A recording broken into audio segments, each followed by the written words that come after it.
ปีที่4ยังเอาเด้อเวลาให้มันพอ10ซะก่อนตอนนี้บ่ทันได้10จึงเรียกว่าคุณสมบัติบ่พอแล้วพวกที่ไปหามาว่าอยู่องค์หนึ่ง2องค์3องค์4องค์อันจังสี่เข้าใจว่าเฮ็ดได้นั่นแหละเพราะว่าบ่ได้ศึกษาพระวินัยธรรมมันเลยเสื่อมออกมาจากยอดเพราะว่าพื้นฐานมันบ่ได้มันบ่อาจสามารถรองรับได้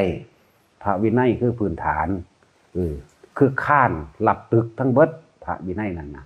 ถ้าบ่ฮู้จักพระวินัยแล้วสิเอาหยังไปรักษาสิเอาหยังไปปฏิบัติได้มีแต่ความจินตนาการเอาเองมีแต่คิดว่าเจ้าของรู้เนี่ยนั่นแหละเฮาจังว่าบ่ทันได้เอาดอกอีก4ปียังเอานะให้มัน11พุ่นจักว่าอีก4ปียังเอาว่าแต่ว่าผาป่านั้นมีได้อยู่ดอกผาป่าเป็นของดับเลยตลอดกาลแต่ตัวนั้นเฮาก็ต้องเอาสมมุติเข้ามาว่ากันนำทำความเข้าใจมั่งแต่ละมองนั่นปี1 2ปีอยู่ผู้เดียวดิ้นรนหาลังมันค้อนบ่รู้จักหยังอยู่ผู้เดียวให้บ่ได้รับกฐินน้ำเขาเบิ่งดูโอ้ยมันบ่ได้ศึกษาหยังก็ยังว่าอยู่เฒ่าใกล้สิตายแล้วเด้อแต่มีแต่ความคิดจินตนาการอยู่ผู้1 2คนสิหาแต่เงินไปสร้างโบสถ์สร้างศาลาที่สิสร้างเพื่อหาพ่อหาแม่มันหยังอยู่ดำคน2คนอยู่กับตอบเถียงหน้าแล้วมันก็แล้วตัวจังซั่นน่ะดิ้นรนหาเห็นบ่แล่นมาขอความเมตตาจังซั่นจังซี่อยู่จักคงอยู่2อยู่เถียงหน้าก็ได้ดอกจุดตะเกียงจุดเทียนเอาก็ได้ดอกจังซั่นแหละแล่นดิ้นรนมาอีหยังจังซั่นฝึกเจ้าของมันดีแล้วบ่อยากได้มันทางใดดอกแนวจังซั่นนั่นแหละให้ฝึกเอาของซะก่อนเอาตัวเองซะก่อนปล่อยในตัวเองซะก่อนมั้ยบ่แม่นว่าไปหาสร้างโบสถ์สร้างศาลาแข่งกันว่าเจ้าของมีบารมีติมันมีแต่หนี้แต่สินสิได้เกิดไปเป็นงัวเป็นควายใส่สดใส่เขาตินั่นแหละจังว่าเฮาสิแจกแจงมันรู้โลดอย่าไปพากันงมแต่อยากได้อันนั้นนี่กฐินหลายเห็นบ่กฐินเมากฐินบาปกฐินนรกกฐินฆ่ากันจัดมหรสพครบงั้นยิงกันฆ่ากันฟาดระเบิดใส่กันในวัดในว่าคำว่าวัดน่ะมันเป็นที่ฝึกหัดปฏิบัติเจ้าของในการละกิเลสเด้บ่แม่นมองไปขายของแล้วก็บ่แม่นมองที่สิไปมหรสพครบงั้นอีหยังบ่แม่นไปมองไปตั้งเวทีการแสดงนักร้องหมอลำบ่แม่นนั่นเด้นั่นแหละจังบอกว่าพากันเฮ็ดไปบ่จักหยังผู้อนุญาตให้เฮ็ดก็บ่ได้รู้จักหยังเด้นั่นน่ะก็มันบ่ได้ศึกษาอีหยังนี่ล่ะที่ว่ามันเป็นหยังคือเสื่อมธรรมบ่เสื่อมดอกธรรมนั่นบ่มีเสื่อมพุทธศาสนานี่หนทางแห่งการเข้าสู่ผู้รู้ผู้ตื่นผู้เบิกบานผู้แจ้งผู้ถึงพระนิพพานน่ะบ่เสื่อมแต่ว่าบุคคลนั้นเสื่อมออกจากความจริงเสื่อมออกจากธรรมเสื่อมออกจากข้อวัดปฏิบัติบ่รู้จักหยังมีแต่พากันจินตนาการเอาเองคิดเอาเองเห็นว่าเฮาถ้าเฮาว่าวางสินั่นรู้จักคักแค่นอว่าเด้บ่จักจังได๋กูท่องได้จนว่ามันเบิดพุ่นล่ะนั่นแหละจังว่าเฮ็ดเฮาบ่แม่นเฮาสิมารักษาเอาเฉพาะพวกเฮาเด้บ่แม่นว่าเฮาสิมาเฮ็ดเอาเฉพาะสำนักเฮาให้เด่นให้ดังให้ดีกว่าหมู่แบบนั้นบ่แม่นเฮารักษานี่วงกว้างเลยพุทธศาสนาทั่วโลกทั่วจักรวาลเด้ว่าเฮ็ดเป็นคติตัวอย่างการห่มผ้าคล้องผ้าจังซี่จักรู้จักหยังบ่จักหยังปาขี้โพขี้โพนอ่อนโตนไปเห็นบ่บักใดอีใดก็เลยเป็นจังซั่นอีหลีเด้แต่ว่าพวกผู้หญิงก็มาทำทานภิกษุณีจังซั่นจังซี่ถ้าปากแดงไปเลดแอบพุ่นแอบพี่มันสิได้แม่มึงหยังจังซั่นก็เลยเดี๋ยวบางครีมบำรุงบรรทาผิวก็ตารับละเป็น10,000 20,000ธรรมดาว่ะเบิกเข้ามาแล้วก็บ่ได้ให้ซื้อขายแลกเปลี่ยนก็ยังบ่ได้ศึกษาอีหยังเล่นหวยเล่นเบอร์จังซี่เล่นมวยมื้อนี้กินข้าวแรงแกงร้อนก็ยังบ่ได้ฮู้จักเด้บ่ฮู้จักฮอดแกงฮอดวันใหม่เด้แกงวันใหม่เห็นลายมือได้จังออกไปบิณฑบาตได้นี่เพิ่นเบิ่งลายมือเพิ่นพุ่นนี่เอิ้นว่าแกงวันใหม่วิการหมายถึงว่าถ้าตาเว้นโรยหัวไปเพียงแค่องคุรีข้อมือเดียวนี่วิการแล้วถ้าสิเอานั่นน่ะ อันนี้6 ทุ่มวันใหม่แล้วเฮากินก้อยนี่เบิ่งมั่งสั่ง10อย่างที่เพิ่นบัญญัติไว้ แล้วก็สิ่งที่ควรและบ่สมควรกะปิบ่กะปิบ่รู้จักหยังเลยเด้บ่จักว่าอาหารหรือว่าเป็นประเภทพืชเกิดจากเมล็ดเกิดจากเครือที่ปงแตกหน่อได้ออกเครือได้บ่รู้จักม้วนใส่ปากรวบสดโกโก้กากๆอีกจีกขาไก่ขวากหรือธรรมดาว่ะจีกตีนไก่เอาตีนเอาสีกเอาแหนเอามันเฮ็ดบ่ได้นั่นแหละที่ว่ามันเสื่อมแนวใดก็เลยนั่นที่สิมาโทษผู้นั้นโทษผู้นี้ว่าเจ้าของบ่มีกฐินบ่มีผ้าป่าเจ้าของนั่นบ่มีอีหยังซะเลยพ่อสิมันไปได้ล่ะนะมันบ่ไปได้อันแนวจังซั่นขอวัดปฏิบัติทำวัดเช้าทำวัดแลงก็บ่มีนี่การทำวัดนี่เป็นข้อวัดปฏิบัติอย่างหนึ่งของพวกเธอนี่นะบ่ฟังเบิ่งการสาธยายธรรมคำสอนเป็นการสืบคำสอนเป็นการสืบทอดพุทธพจน์พุทธวจนะคำสอนพุทธเจ้าเด้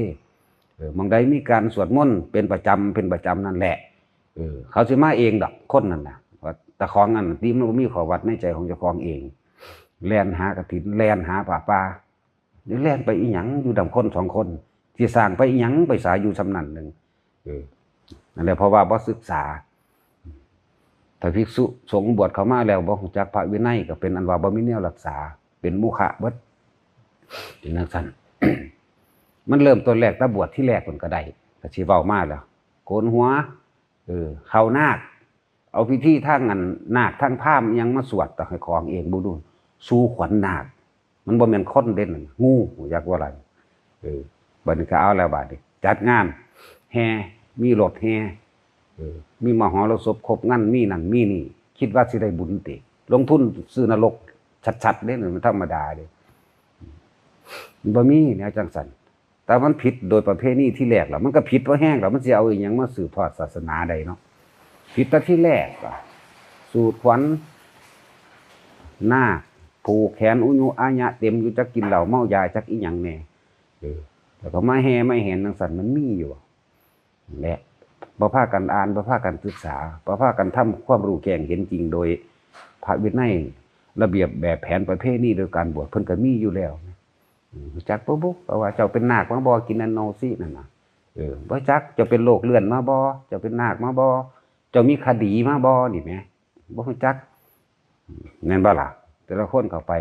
ให้ผู้อื่นพาว่าซ้ำได้ธรรมดาเนี่ยแต่คำเท่านั้นมันก็ยังบ่ได้เข้าใจหยังมันสิไปฮู้ได้จังได๋บัดนี้ไปฟังมาเลื่อนๆลอยๆก็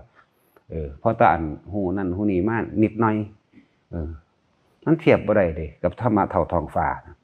แต่ปัญญาเจ้าของไปฟังมาผู้ใดบ่แม่นปัญญาดอกแล้วก็ค่อยมาตำหนิอันนั้นอันนี้ผู้อื่นว่าบ่จริงซั่นจังซี่30กว่าพรรษา15พรรษามาขอความเมตตาอนุเคราะห์จากอาจารย์สิเฮ็ดนั่นสิเฮ็ดนี่บ่มีเงินเอาพวกเจ้าบวชมาหาเงินบ่านนั่นแหละตัวอย่างคือมาว่านมาขอเด้ว่าแม่นหยังเด่นเป็นธรรมดาบ่ก็สิเอาไปหยังอยู่จักคนอยู่2คนสิเฮ็ดไปหยังอยู่หั่นก็รักษาบ่วาดบ่ไว้แล้วอันในกุฏิวิหารนั่นเนาะมันสิเฮ็ดไปหยังอีกวะจังซั่นแล้วคือบ่รักษาใจเจ้าของดีแน่แต่รักษาอีหยังก็จังซั่นสิไปเอาเฮ็ดอ้างคนเขาไปหาจังได๋อยู่ตาโตเป่าๆคนข้างเขาหาหลายบ่จักบ่อยู่ว่างๆนะแต่ของละบ่ได้เป็นซั่นล่ะจักสิเอาหยังไปสอนไผเนาะในเมื่อตัวเองก็บ่เป็นซั่นบวชโดนซื่อๆว่าจักหยัง มันผิดมาแต่ที่แรกพุ่นเด้อถ้าเป็นในการบวชในทางผิดจังได๋ตั้งแต่เริ่มประเภทนี้พราหมณ์ไปผูกคอไปต่อแขนไปเสียเคราะห์สะเดาะเข็นอีหยังซะก่อนแล้วเขามาบวชกันยังเมาเขามาแห่อ้อมโบสถ์อีกมาจ้างหนังจ้างหมอลำฆ่ากันแต่ทั้งคนบ่ได้บวชซ้ำฆ่ากันก่อนกฐินผ้าป่าคือกันเอาไปจัดแห่จัดแหนนี่จังซั่นในวัดในว่านั่นแหละวัดนี่เป็น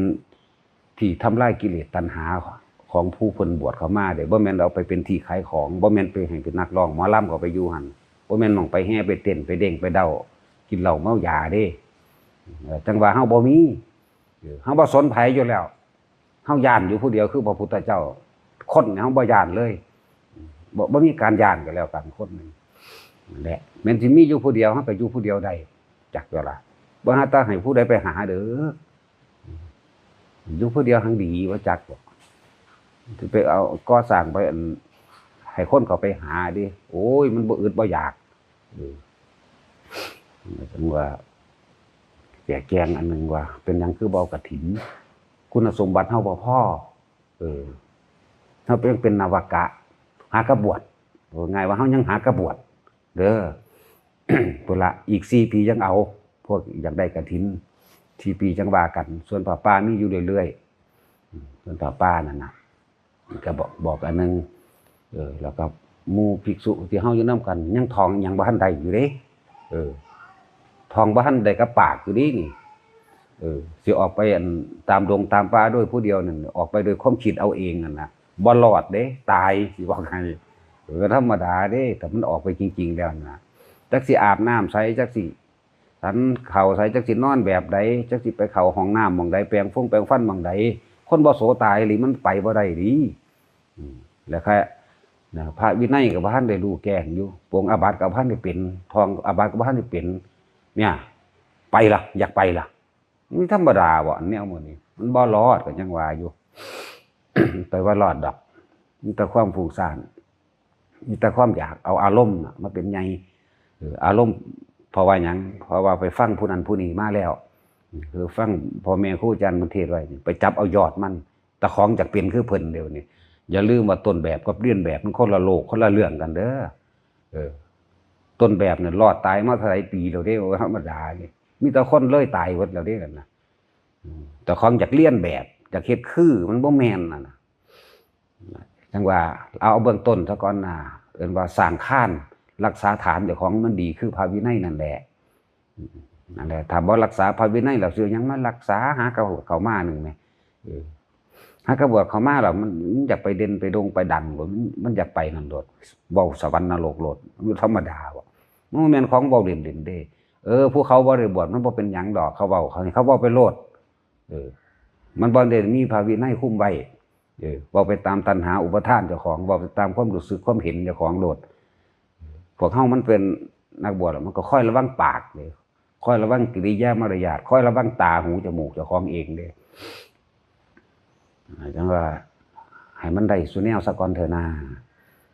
ว่าไปนี่มีพี่คนตายอยู่พุ่นอยู่พี่เขาเจ้านิมนต์ไปดังที่มันบ่มีพระซุมื้อนั้นแบบมันอึดเอาเด้นิมนต์ท่านอาจารย์มาสวดกุศลาให้แน่นี่เอาหยังไปสวดบัดนี้แต่ของบ่ได้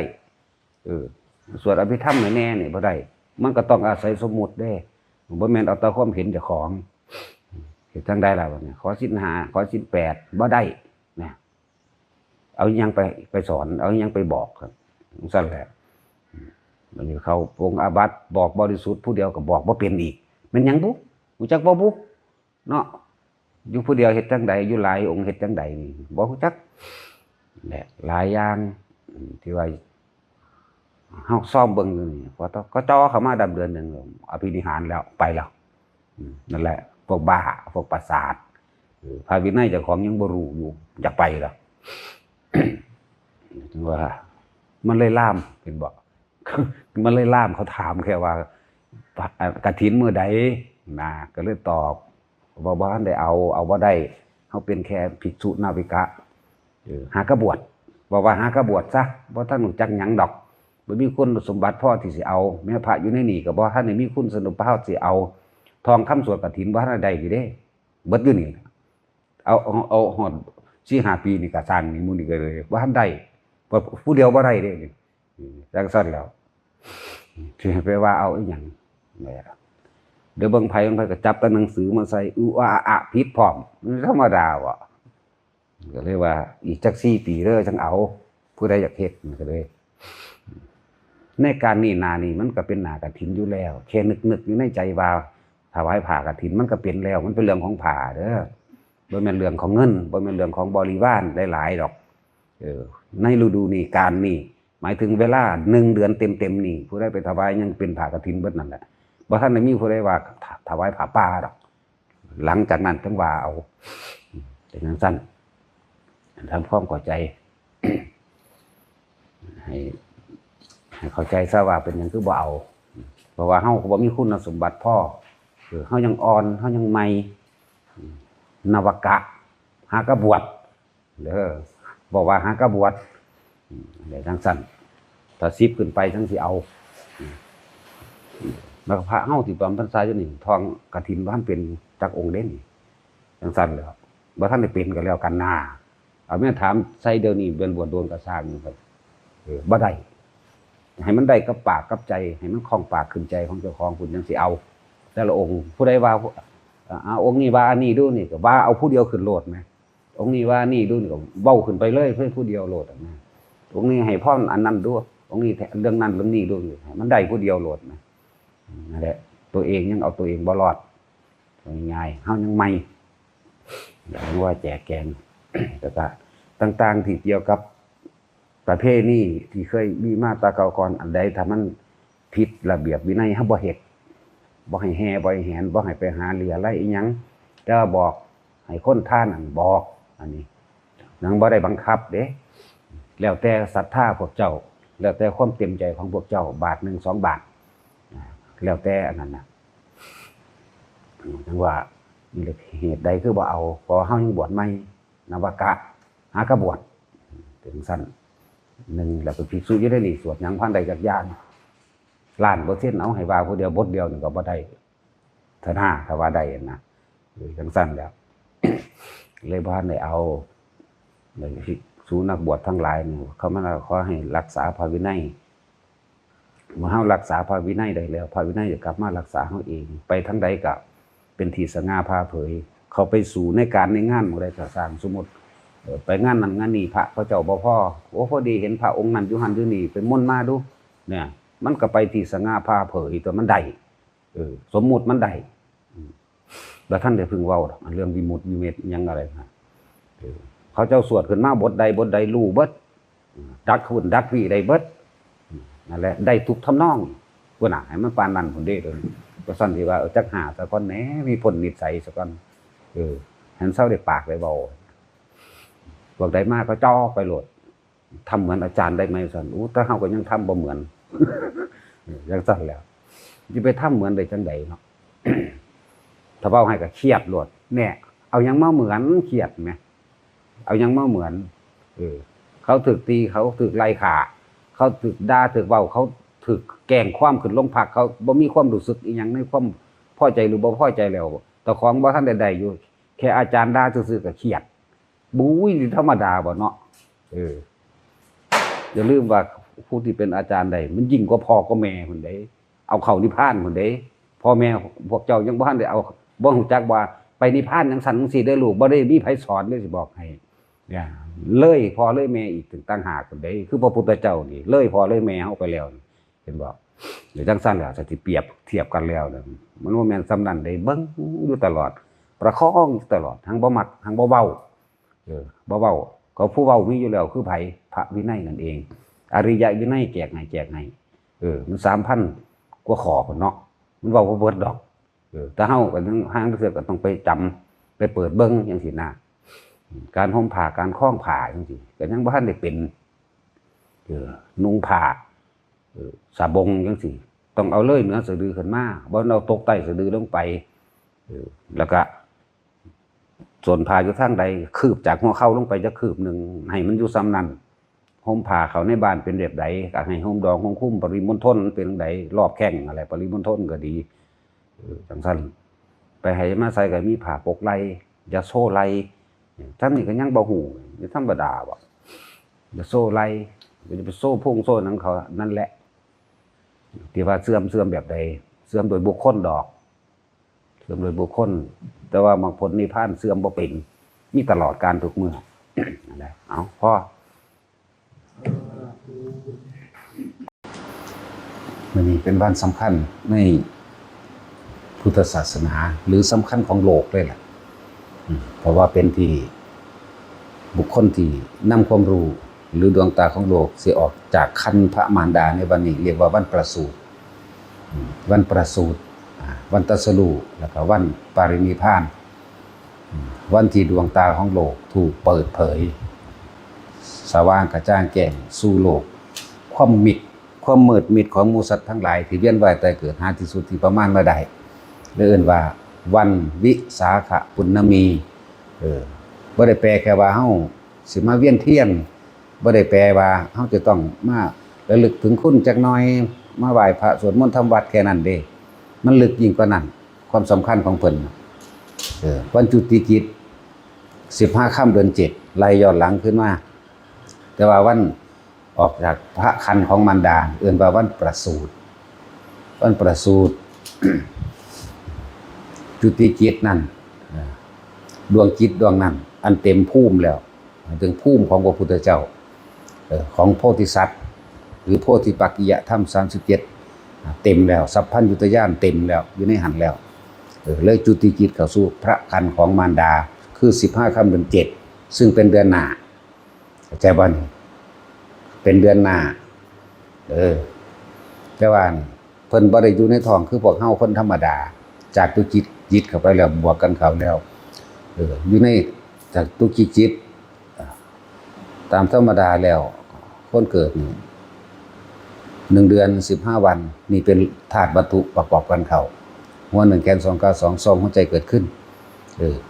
สมควรเหมาะควรแล้วกับการที่จุติจิตลงเข้าสู่คันทัพโพธรหมายถึงเข้าสู่คันพระมารดา15ค่ำเดือน7อยู่ในท้องแม่มา10เดือนบัดนี้บ่ได้อยู่คือพวกเฮา8-9เดือนเด้เพิ่น10เด้แต่ว่าถ้าบวกกันกับจุติจิตรวมซะแล้วเป็น11เดือนแต่เฮาก็เว้าไปตามสมมุติมันเฮาบ่อยากสมมุติปานใดเฮาจะเอาจริงโลดนั่นแหละมื้อนี้จึงเป็นวันประสูติแล้วก็ตรัสรู้ปรินิพพานมื้อนี้เป็นวันที่วัตถุธาตุหมายถึงร่างกายของพระองค์ออกจากครรภ์พระมารดาเรียกว่าประสูติ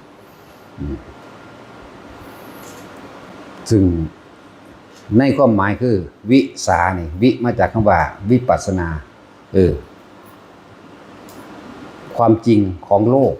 ความจริงของสังขารความจริงของทุกสิ่งทุกอย่างสิได้เปิดเผยในวันนี้เรียกว่าวิสาขะหรือวิสังขารหรือวันที่โลกที่หยุดการเวียนว่ายตายเกิดได้แต่ผู้ใดนำปฏิบัติปุณณะแปลว่าบุญบารมีของบุคคลผู้เต็มแล้วบุคคลผู้มีบุญที่เต็มเปี่ยมผู้ใดบุญบารมีจะมาทำโลกนี้ให้แจ้งจะมาเปิดเผยความลับหรืออวิชชาที่สัตว์ทั้งหลายเวียนว่ายตายเกิดไม่รู้ประมาณถึงเอิ้นว่าวิสาขบุญณมีเด้อมันมีความหมายลึกซึ้งกว่านั้นเด้อก็สิว่าเป็นวันสำคัญของโลกพากันไปไหว้พระสวดมนต์เวียนเทียนเด้อจริงๆมันลึกล้ำยิ่งกว่านั้นเด้อนี่แหละจังว่าวิก็มาจากคำว่าวิปัสสนาแปลว่าความจริงของโลกสังขารก็คือคนทั้งหลายที่มันหลงไหลไปในความคิดปรุงแต่งสังขารถึงสังขารนอกสังขารในสังขารนอกคือวัตถุธาตุที่เฮาบ่เฮาปรุงแต่งอันเป็นรูปสังขารคนเฮาเวียนว่ายตายเกิดก็เพราะหลงรูปนี่แหละเห็นบ่ล่ะรูปร่างลักษณะท่าทางของบุคคลสัตว์สิ่งของนี่มันมาติดอยู่นี่แล้วก็ความคิดปรุงแต่งในการหลงในรูปนั่นเองรูปเวทนาสัญญาสังขารวิญญาณความคิดของเฮาได้บ่นี่รูปกับนามเป็นสังขารคือเก่าจังว่ามื้อนี้เป็นมื้อที่เพิ่นออกจากคันพระมารดาแล้วก็กล่าวอาภิสวาจาเราจะเป็นเลิศในโลกเราเป็นใหญ่ในโลกจากเวลาเป็นการกล่าวคมคีความที่ว่าหมู่เทพเทวดาทั้งหลายที่ทุกๆคนเข้าใจว่าคมคีจากว่าคมคีหรือเห็นว่าเฮาสิใหญ่กว่าเบิดทุกอย่างจึงว่าเราเป็นเลิศในโลกเราเป็นผู้ใหญ่ในโลกนั่นเอง คนตะกี้ศาสนาอื่นบ่ทันมีดอกมีแต่พิธีพราหมณ์บูชาพรหมตะกี้บูชาพวกพรหมเข้าใจว่าพรหมเป็นผู้สร้างโลกพรหมเป็นผู้ดลบันดาลสุขและทุกข์พรหมเป็นผู้ดลบันดาลแม่น้ำต่างๆน้ำเค็มน้ำจืดน้ำหยังก็แล้วแต่คนที่เจ็บที่ไข้สิป่วยนี่คนตะกี้เข้าใจว่าพรหมเป็นผู้บันดาลแต่ว่าพระพุทธเจ้าขึ้นมานี่คือใส่อาภิสวาจารคมคีความเห็นต่างๆที่สัตว์โลกถูกปิดบังโดยความกลัวคนเฮาย่านหยังย่านบ่รวยย่านเจ็บกันไข้ย่านป่วยย่านตายก็เลยไปหาพึ่งสิ่งอื่นนอกจากตัวเองเพราะว่าพระธรรมบ่ทันได้เปิดเผยพึ่งหยังผีสางนางไม้เทวดาต้นไม้และภูเขาพึ่งสัตว์ต่างๆอันเข้าใจว่าแขวเสือแขวสาง นั่งใหม่ยังก็แล้วแต่สิ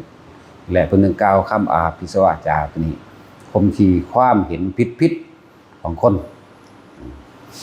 และจังว่าจึงเป็นวันสำคัญที่ลึกซึ้งกว่านั้นเด้อสำหรับคนพุทธแท้ๆก็เลยจริงๆคำว่าพุทธก็แปลว่ารู้ตื่นนั่นแหละแปลว่ารู้แปลว่าตื่น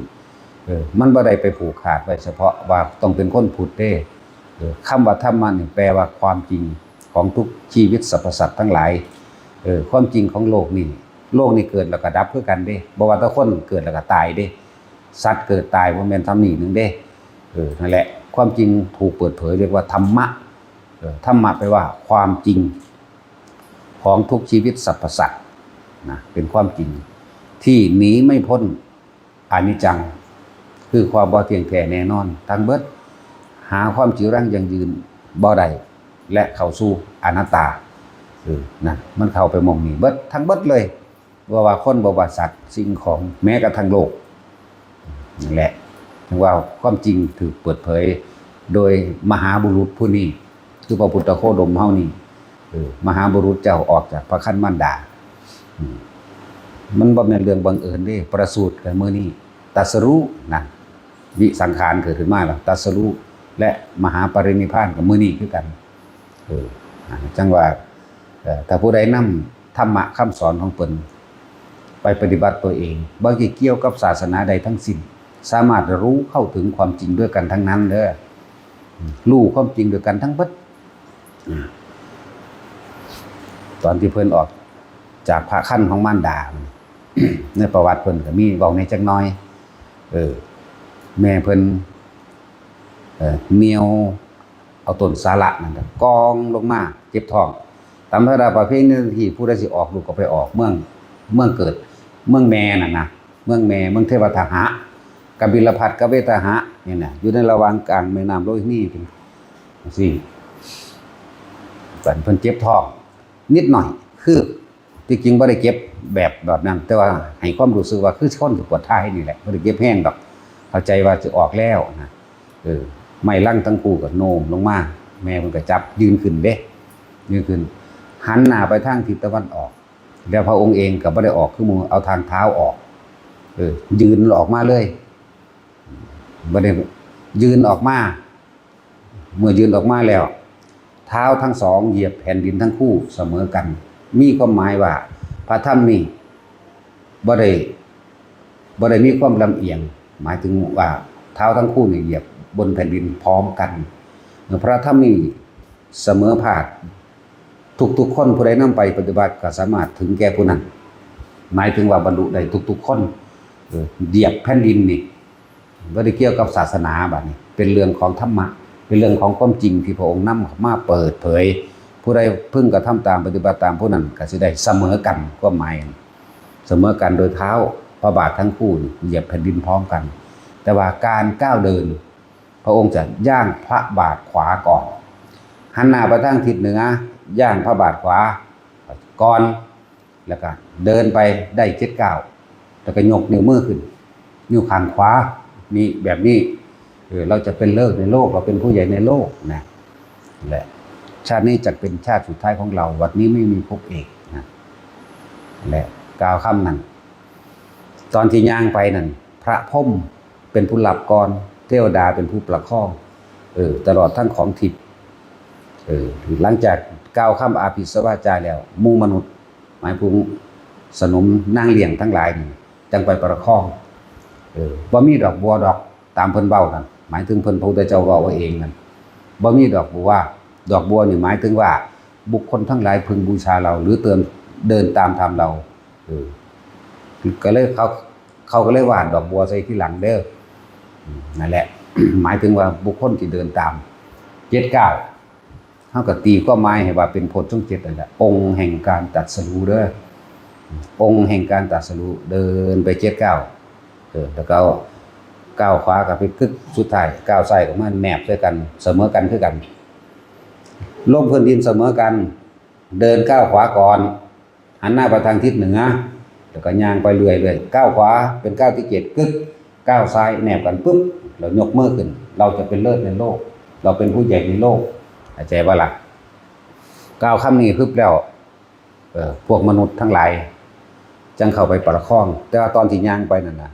พรหมประคองก่อนหมู่แบบพรหมเห็นบ่ที่ว่าพวกเฮานั่นยังไปหาถือ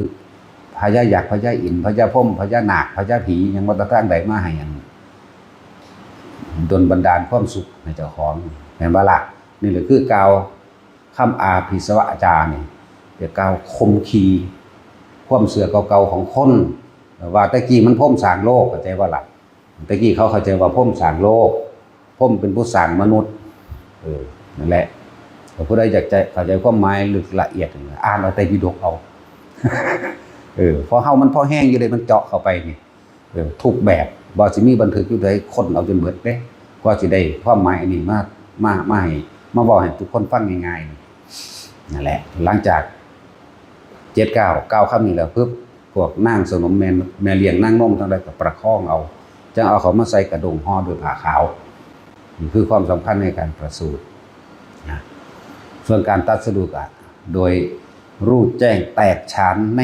อนิจจังอนัตตาของโลกนี้เป็นของบ่เที่ยงแท้แน่นอนเป็นของบ่จีรังยั่งยืนว่าบุคคลสัตว์สิ่งของดินฟ้าอากาศทุกสิ่งทุกอย่างเกิดขึ้นมาหาความจีรังยั่งยืนบ่ได้ล้วนแล้วแต่เข้าสู่ความแตกดับทั้งนั้นเมื่อรู้แจ้งแตกฉานในอนิจจังอนัตตาแล้วการรู้แจ้งแตกฉานในเหตุและปัจจัยทั้งหลายอันเป็นเครื่องเวียนว่ายแต่เกิดของหมู่สรรพสัตว์เรียกว่าปฏิจจสมุปบาทธรรมปฏิจจสมุปบาทสัตว์ทั้งหลายคิดแบบนี้เกิดแบบนี้สัตว์ทั้งหลายคิดแบบนี้หาวิธีดับทุกข์แบบนี้และหยุดดับทุกข์แบบนี้จึงว่าปฏิจจสมุปบาทสายดับและสายเกิดสายเกิดและสายดับปึ๊บต่อมาก็ตรัสรู้อริยสัจสี่มาเลยก็เลยหาวิธี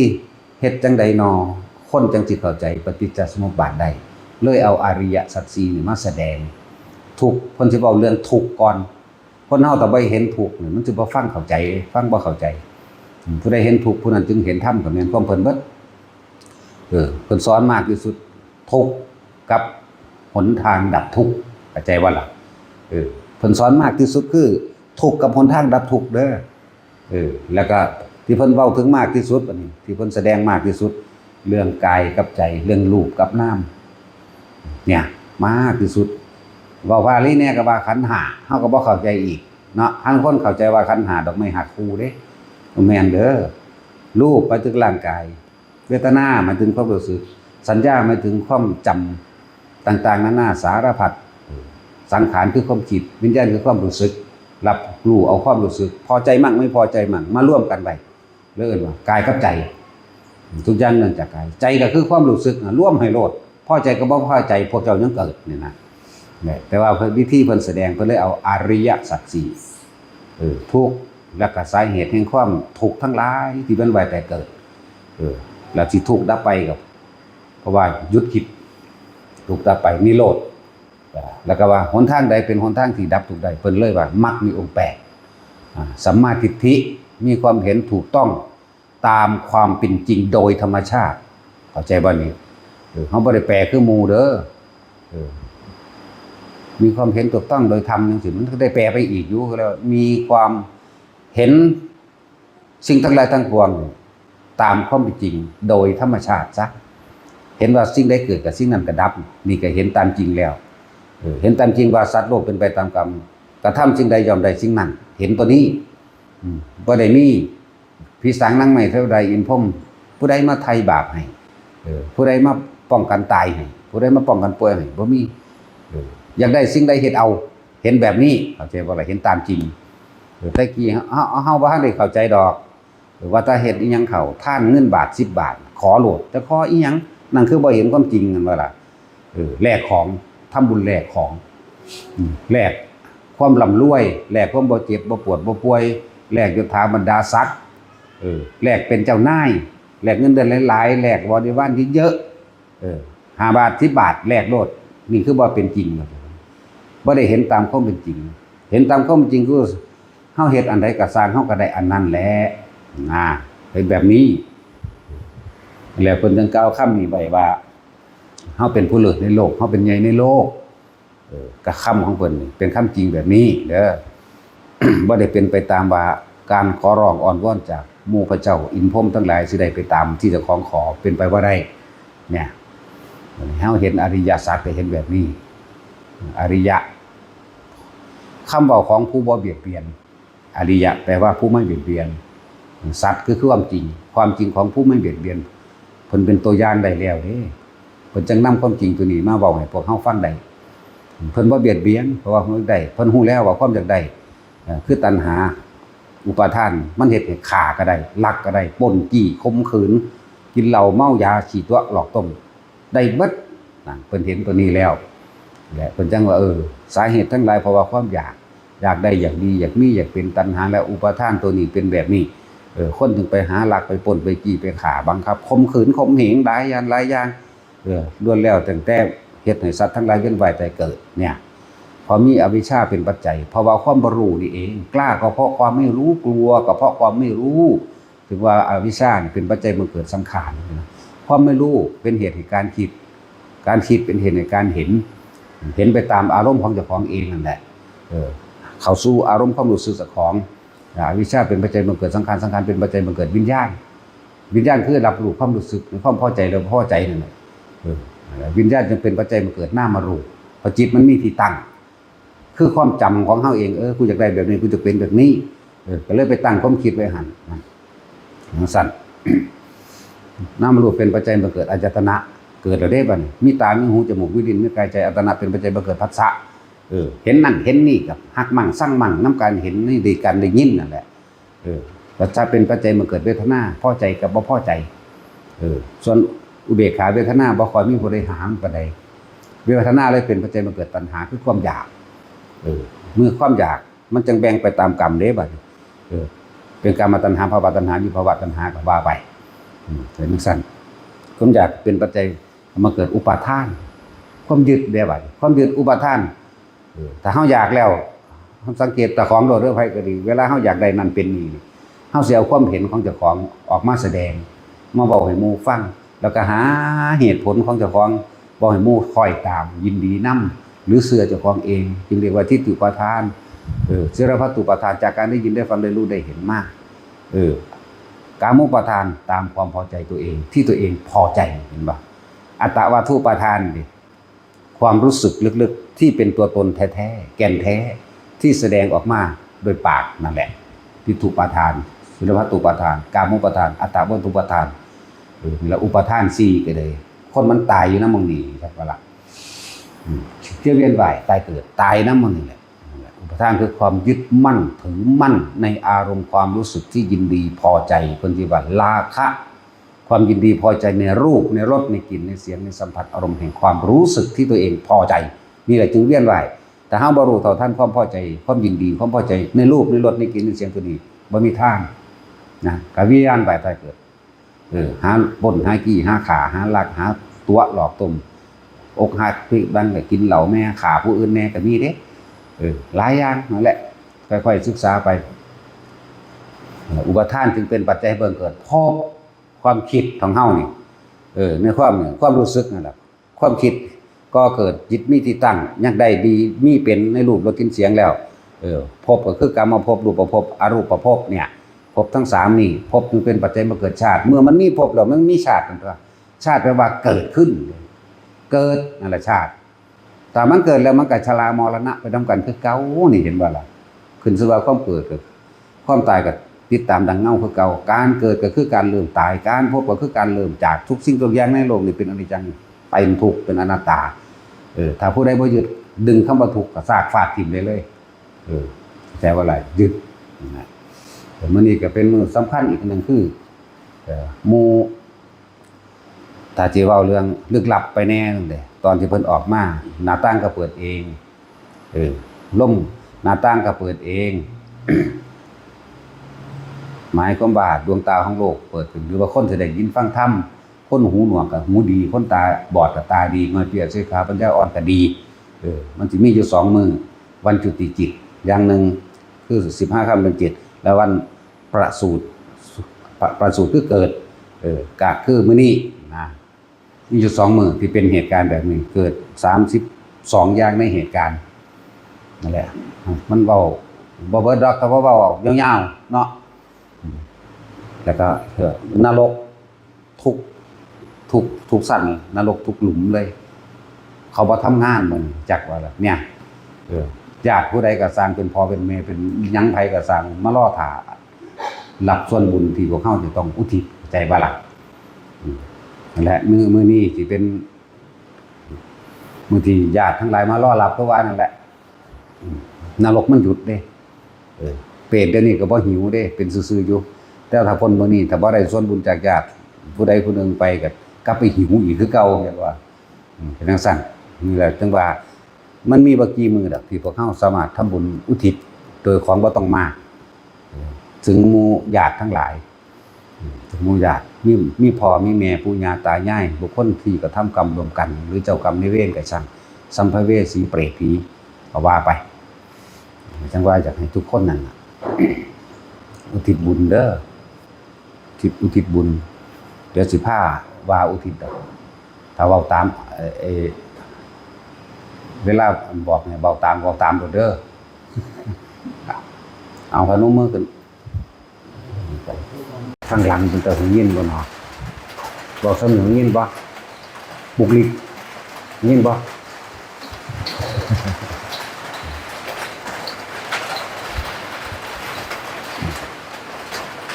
ความสุขอันอยู่เหนืออารมณ์ใดๆทั้งปวงคือความสุขอันเกิดจากความไม่มีเด้อมันสิอยู่เหนืออารมณ์ใดๆทั้งปวงเลยเด้โลกเขาบอกว่าความสุขมันจังเข้าใจถ้าเอาคำว่าความสุขมาเปรียบเทียบมันคือว่าเข้าใจความเข้าใจกับความรู้สึกของโลกก็ว่าครับแต่ว่ามีความสุขมีความสมหวังมีความปรารถนามันสิมีอารมณ์ดีใจปลื้มใจแต่ก็มีความเยือกยิ่งอยู่ในใจได้เงินล้านดีใจปลื้มใจแต่ก็มีความเยือกยิ่งอยู่ในหันลูก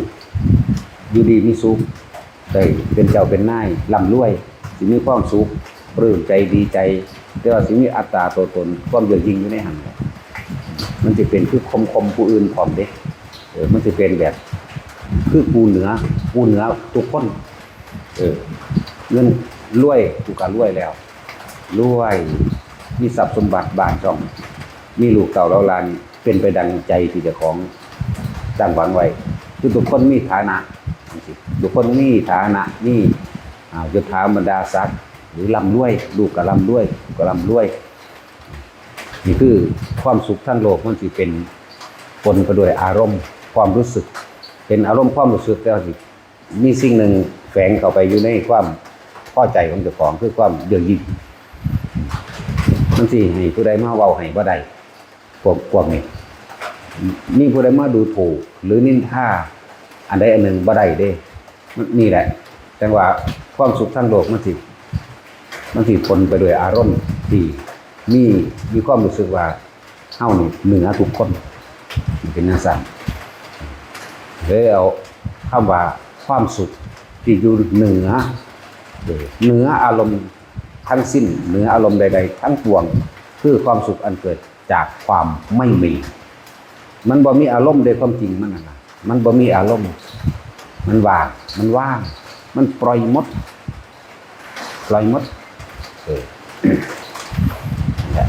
เพิ่นเลยเอาคำว่านิพพานังปรมังสุขขังมาใส่แทนเป็นความสุขอันสูงสุดความสุขอันเป็นปรมัตถ์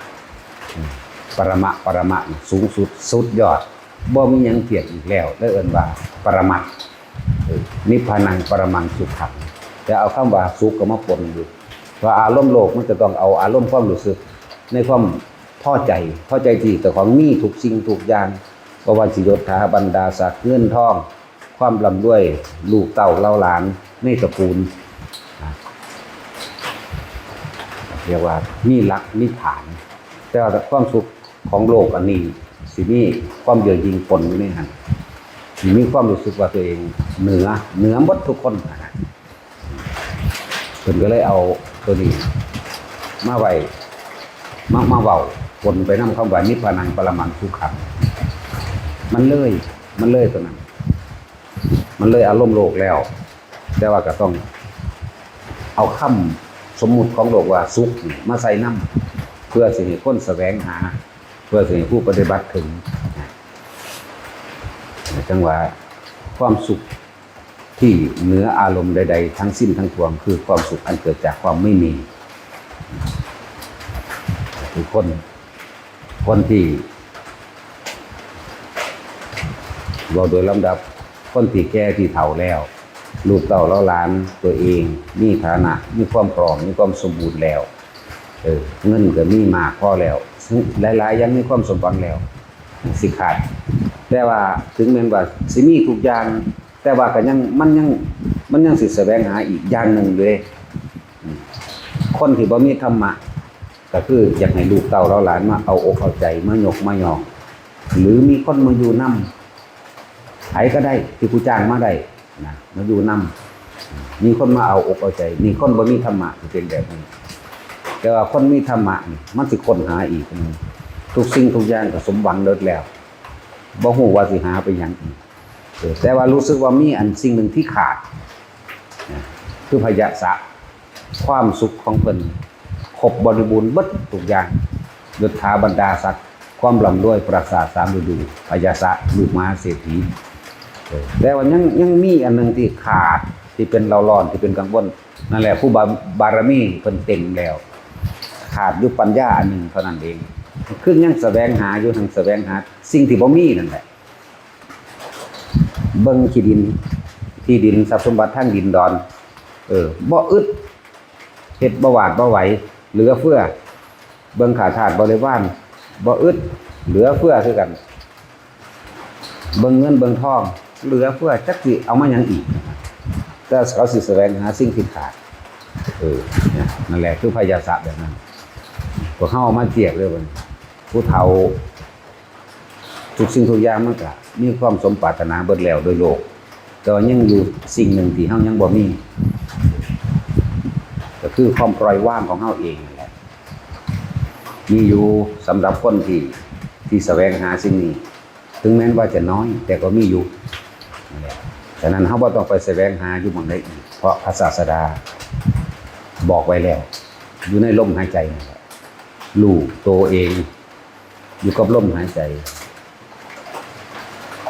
รู้ตัวเองอยู่ในความรู้สึกอันมีความ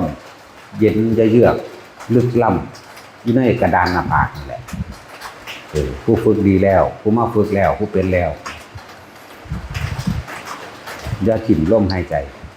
เกิดยังขึ้นกับช่างไผสิเป็นไผสิตายนี่ยังสิเกิดขึ้นกับช่างอยู่กับลมหายใจเราใส่ความรู้สึกทางกายเย็นลึกๆอยู่ในกระดานหน้าผากอยู่ในกระดานมันผิดเด้นั่นแหละมันสิคนที่เขาไปถึงตรงนั้นเป็นตรงนั้นแล้วแม้กระทั่งผู้นั้นเองยังถ่ายทอดความรู้สึกยากเลยต้องผู้นั้นเป็นเองเพื่อให้ว่าเย็นลึกๆนี่แหละเย็นลึกนิ่งเงียบสงบปัสสัทธิก็ว่าไปเนี่ยมันเป็นภาษาที่ถ่ายทอดยากอยู่แต่คนพูดถึงแล้วเข้าใจปั๊บเลยบ่ต้องไปหาหม้องใดอีกอยู่แค่รู้อยู่แค่ลมหายใจสติคือนึกถึงลมหายใจเข้าตัวออกปล่อยเลยลมหายใจเข้าลมหายใจออกแต่ว่าตัวออกพุ่นแต่เฮารู้สึกลมหายใจเข้าปึ๊บเย็นลึกๆอยู่ในกระดานหน้าผากสัมปชัญญะคือรู้สึกตัวเห็นอยู่แค่นี้แหละบ่ต้องไปหาความรู้ได้อีกแม้แต่ความรู้ที่มีมาแล้วแม้ความรู้ความเห็นที่มีมาแล้วก็ต้องทิ้งแม้ความรู้ที่ยังไม่มียังไม่รู้ก็ไม่ต้องไปแสวงหาอีกฟังดีๆเด้บ่ต้องไปคิดค้นหาอีกว่าเฮ็ดจังไดอีกต่อไปบัดนี้มันสิเป็นจังไดอีกต่อไปบัดนี้นั่นแหละความรู้คือประสบการณ์ที่ผ่านมาก็บ่ให้นำไปคิดหามันดอกแม้แต่ความรู้ประสบการณ์นั้นถึงผ่านมาแล้วก็ต้องคิดบ่ต้องคิดถึงบ่ควรคำนึงถึงและความรู้ที่ยังไม่รู้ในอนาคตข้างหน้าก็บ่ต้องไปแสวงหาเพื่อที่จะรู้ใจบ่ล่ะนิพพานมันเป็นจังไดมันเป็นสภาพใดเนาะแบบนั้นบ่เนาะแบบนี้บ่เนาะหยุด อย่าไปคิดแบบนั้นอยู่กับลมอย่างเดียวลมเข้าออกเราสิมีความรู้สึกเย็นอยู่ในกระดานหน้าผากของตัวเองบางที่ก็เนืบๆนาบๆอยู่ในหัวมันแหละอยู่กับความรู้สึกตัวนั่นแหละอยู่กับความรู้สึกตัวเดินจงกรมก็อยู่กับความรู้สึกตัวนั่นแหละคนฝึกแล้วนั่นน่ะสิ่งหัวจักดอกมันบ่ได้จับลมดอกมันถึงเป็นของมันเองพอถ้าเฮาเดินปั๊บบึ๊บออกมาโลดดอกนื้อนั่งอยู่ซื่อๆก็สร้างนั่นแหละนิ่งเงียบล้ำลึกปัสสติบอกความรู้สึกโลกบอกบ่ได้เด้ความรู้สึกโลกเอามาเทียบนะเอิ้นว่าเอาความรู้สึกแบบโลกมาเทียบบ่ได้เด้อย่าเยือกสงบดับเย็นนะก็คือว่าแมงจังได๋มันสิถอดตัวนี้ไปให้บ่ได้นะถอดนั่นแหละมันสิดับเย็นของมันความรู้ที่มีอยู่แล้วทิ้งทั้งหมดบ่ต้องไปคำนึงถึงความรู้ที่ยังไม่เกิดขึ้นหรือว่าบ่ต้องไปแสวงหาเพื่อมันรู้มันสุดมันมีหม่องสุดเด้มันสุดอยู่ตรงใดสุดตรงที่ว่าหยุดคิดปรุงแต่งแสวงหาสุดอยู่หม่องนี้นึงเด้บ่ได้ไปแสวงหาเจอแล้วพบแล้วจะยังไปหาอีกเด้บ่ได้ไปหาอีกเด้นิพพานมันมีหม่องจบเด้มันมีหม่องหยุดที่ใดหยุดที่ความคิดปรุงแต่งแสวงหาหยุดที่กิริยาของจิตอาศัยลมหายใจเป็นบันไดเข้าสู่ความหยุดคิดมันมีหม่องนี้มันสุดอยู่นี่คือธรรมะมันมีหม่องจบอยู่หยุดทำทั้งปวงหยุดจริงทั้งหลายทั้งปวงทั้งที่มีอยู่และยังไม่มีทั้งที่รู้และยังไม่รู้หยุดโดดนั่นแหละหยุดนั่นแหละจังรู้ได้แต่ว่ามันวาดรูปให้บ่เป็นเพราะว่าบ่มีนั่นแหละจังว่าความสุขสิ่งเหนืออารมณ์ทั้งปวงคือความสุขอันเกิดจากสิ่งที่ไม่มีหรือเพิ่นเว้าอย่างนึงคือความสงบบ่มีอีหยังสิเปรียบเทียบได้เท่ากับความสงบคำว่าสงบของเพิ่นมันสงบปราศจากความคิดนึกปรุงแต่งเลยมันหยุดอยู่หม่องนี้อยากให้ทุกคนอยู่กับตัวเองบ่ต้องไปเรียกร้องผู้ใดมาเอาอกเอาใจบ่ต้องไปบัดนี้ในความที่ว่าบ่แม่นว่าถ้าคนรวยๆมีความสมบูรณ์มุ่นพร้อมทั้งทรัพย์สมบัติชื่อเสียงทรัพย์สินหรือลูกเต้าล้านเขาก็ร่ำรวยแหละแบบนั้นเป็นเนี่ยบัดนี้เอาคนจนคนทุกข์คนยากหามามากมายบ่แห้งก็บ่ได้ดังที่หาสู่ส้นมาเบิดทุกอย่างก็บ่ได้เป็นดังที่ใจหวังหันเข้ามาแล้วสิหาได้ขนาดใดแล้วสิหาไปถึงใสแสวงหาถึงไหนเห็นไหม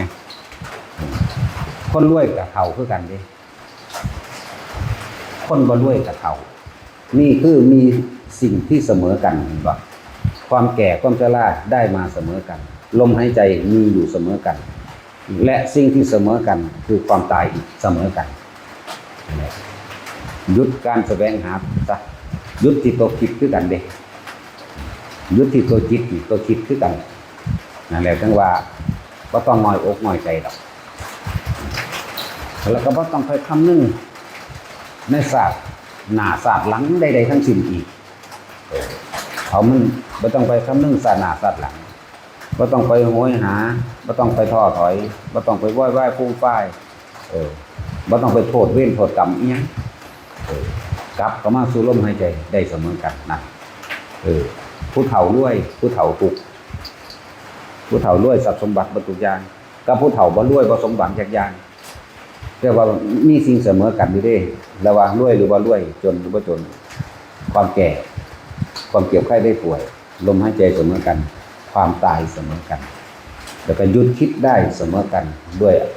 การกลับเข้ามารู้ลมหายใจหยุดคิดได้เสมอกันถึงว่าบ่ต้องไปน้อยใจหรอกบ่ต้องไปคำนึงถึงศาสตร์หน้าและศาสตร์หลังบ่ต้องไปคำนึงถึงว่าผู้นั้นเก่งผู้นี้บ่เก่งผู้นั้นรู้ผู้นี้บ่รู้หมดรู้นั่นแหละจนถึงที่สุดแห่งธรรมจากคำว่าที่สุดแห่งธรรมธรรมนี่คือสิ่งทั้งหลายทั้งปวง อันเป็นของคู่เด้อมีโกรธก็ต้องมีรัก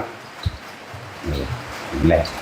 มีสรรเสริญก็ต้องมีท่านี่คือธรรมนั้นเป็นของคู่จึงบอกว่าเหนือธรรมเหนือสิ่งทั้งหลายทั้งปวงที่มีอยู่ในโลกเหนือคือเบายังกับโลกอีกแล้วมิจฉากับครูกับสัมมาแต่สันเบาต้องมิจฉาเบาต้องสัมมาแต่คนปฏิบัติเขาเลยเอาสัมมาเป็นท่านเดินตะกอนเมื่อถึงที่สุดแล้วเขาก็ถิ่นเพื่อนบวาจนบวารวยถึงพระนิพพานได้เสมอกันเบิดตัวนี้อย่าน้อยใจขึ้นอยู่กับการแสวงหาทางพ้นทุกข์ของเขาเองจึงบอกทุกคนว่าเขาถือมองก็ถือเด้อเขาพิษกับพิษไปเลยยังไงจมลงไปเลยนั่นนับประมาณบ่ได้คนเด็กแหละว่าแต่ละคนจะน้อยอกน้อยใจหรอกสำหรับคนที่ว่าเกิดมามีแต่ความทุกข์ความยากอันนั้นแหละดีครับถ้าเอาธรรมมาเปรียบเทียบแล้วโอ้ยถ้ากูบ่ทุกข์กูก็บ่เห็นแนวนี้คนรวยนี่ว่าจะเห็นข้ามใดหน่อยนึงเด้บ่ได้มากมายเด้อเพราะเขาหลงละเลิกในเกียรติยศศักดิ์ศรีและชื่อเสียงเขาจะไปอ้างคนนี้เดี๋ยวคนนั้นก็ไม่ย่องเฮ็ดนั้นย่องเอาแหละแต่มันเฮ็ดได้ลักษณะนั้นแหละแต่สิ่งที่เสมอกันได้สามารถยุดคิดได้เสมอกันแล้วก็การปฏิบัติธรรมกับปฏิบัติได้เสมอกันนั่นแหละบรรลุได้เสมอกันบรรลุนี่ลุออกไปจากโลกนี้ออกจากความยึดมั่นถือมั่นในโลกนี้เด้นั่นแหละคำว่าธรรมแปลว่าสิ่งทั้งหลายทั้งปวงความจริงของสิ่งทั้งหลายทั้งปวงเมื่อมีสุขก็มีทุกข์เมื่อมีรักก็ต้องมีเกลียดทั้งสั้นแล้วเมื่อมีนินทาก็มีสรรเสริญเมื่อได้มาก็ต้องเสียไปเมื่อมีเกิดก็ต้องมีตายนี่คือธรรมแต่ว่าเฮาสิอยู่เหนือธรรมเหนือสิ่งทั้งหลายทั้งปวงสิ่งที่เหนือก็คือความไม่มีและแต่คนที่บ่เคยช่วยเหลือใครไม่เคยให้ทานบุคคลผู้นั้นจะไม่รู้จักคำว่าไม่มีจักเลยเป็นธรรมดาเด้อผู้ใดอยากได้ผู้ใดอยากเห็นผู้ใดอยากรู้คำว่าสุขอันเกิดจากความไม่มีจงเป็นผู้ให้ถ้าไม่รู้จักการว่าให้บ่ฮู้จักให้ไผเฮ็ดจังได๋ก็บ่เข้าใจบ่เข้าถึงคำว่าสุขอันเกิดจากความไม่มีดอกแหละเพราะไปเฮ็ดเอาพากันไปเฮ็ดเอา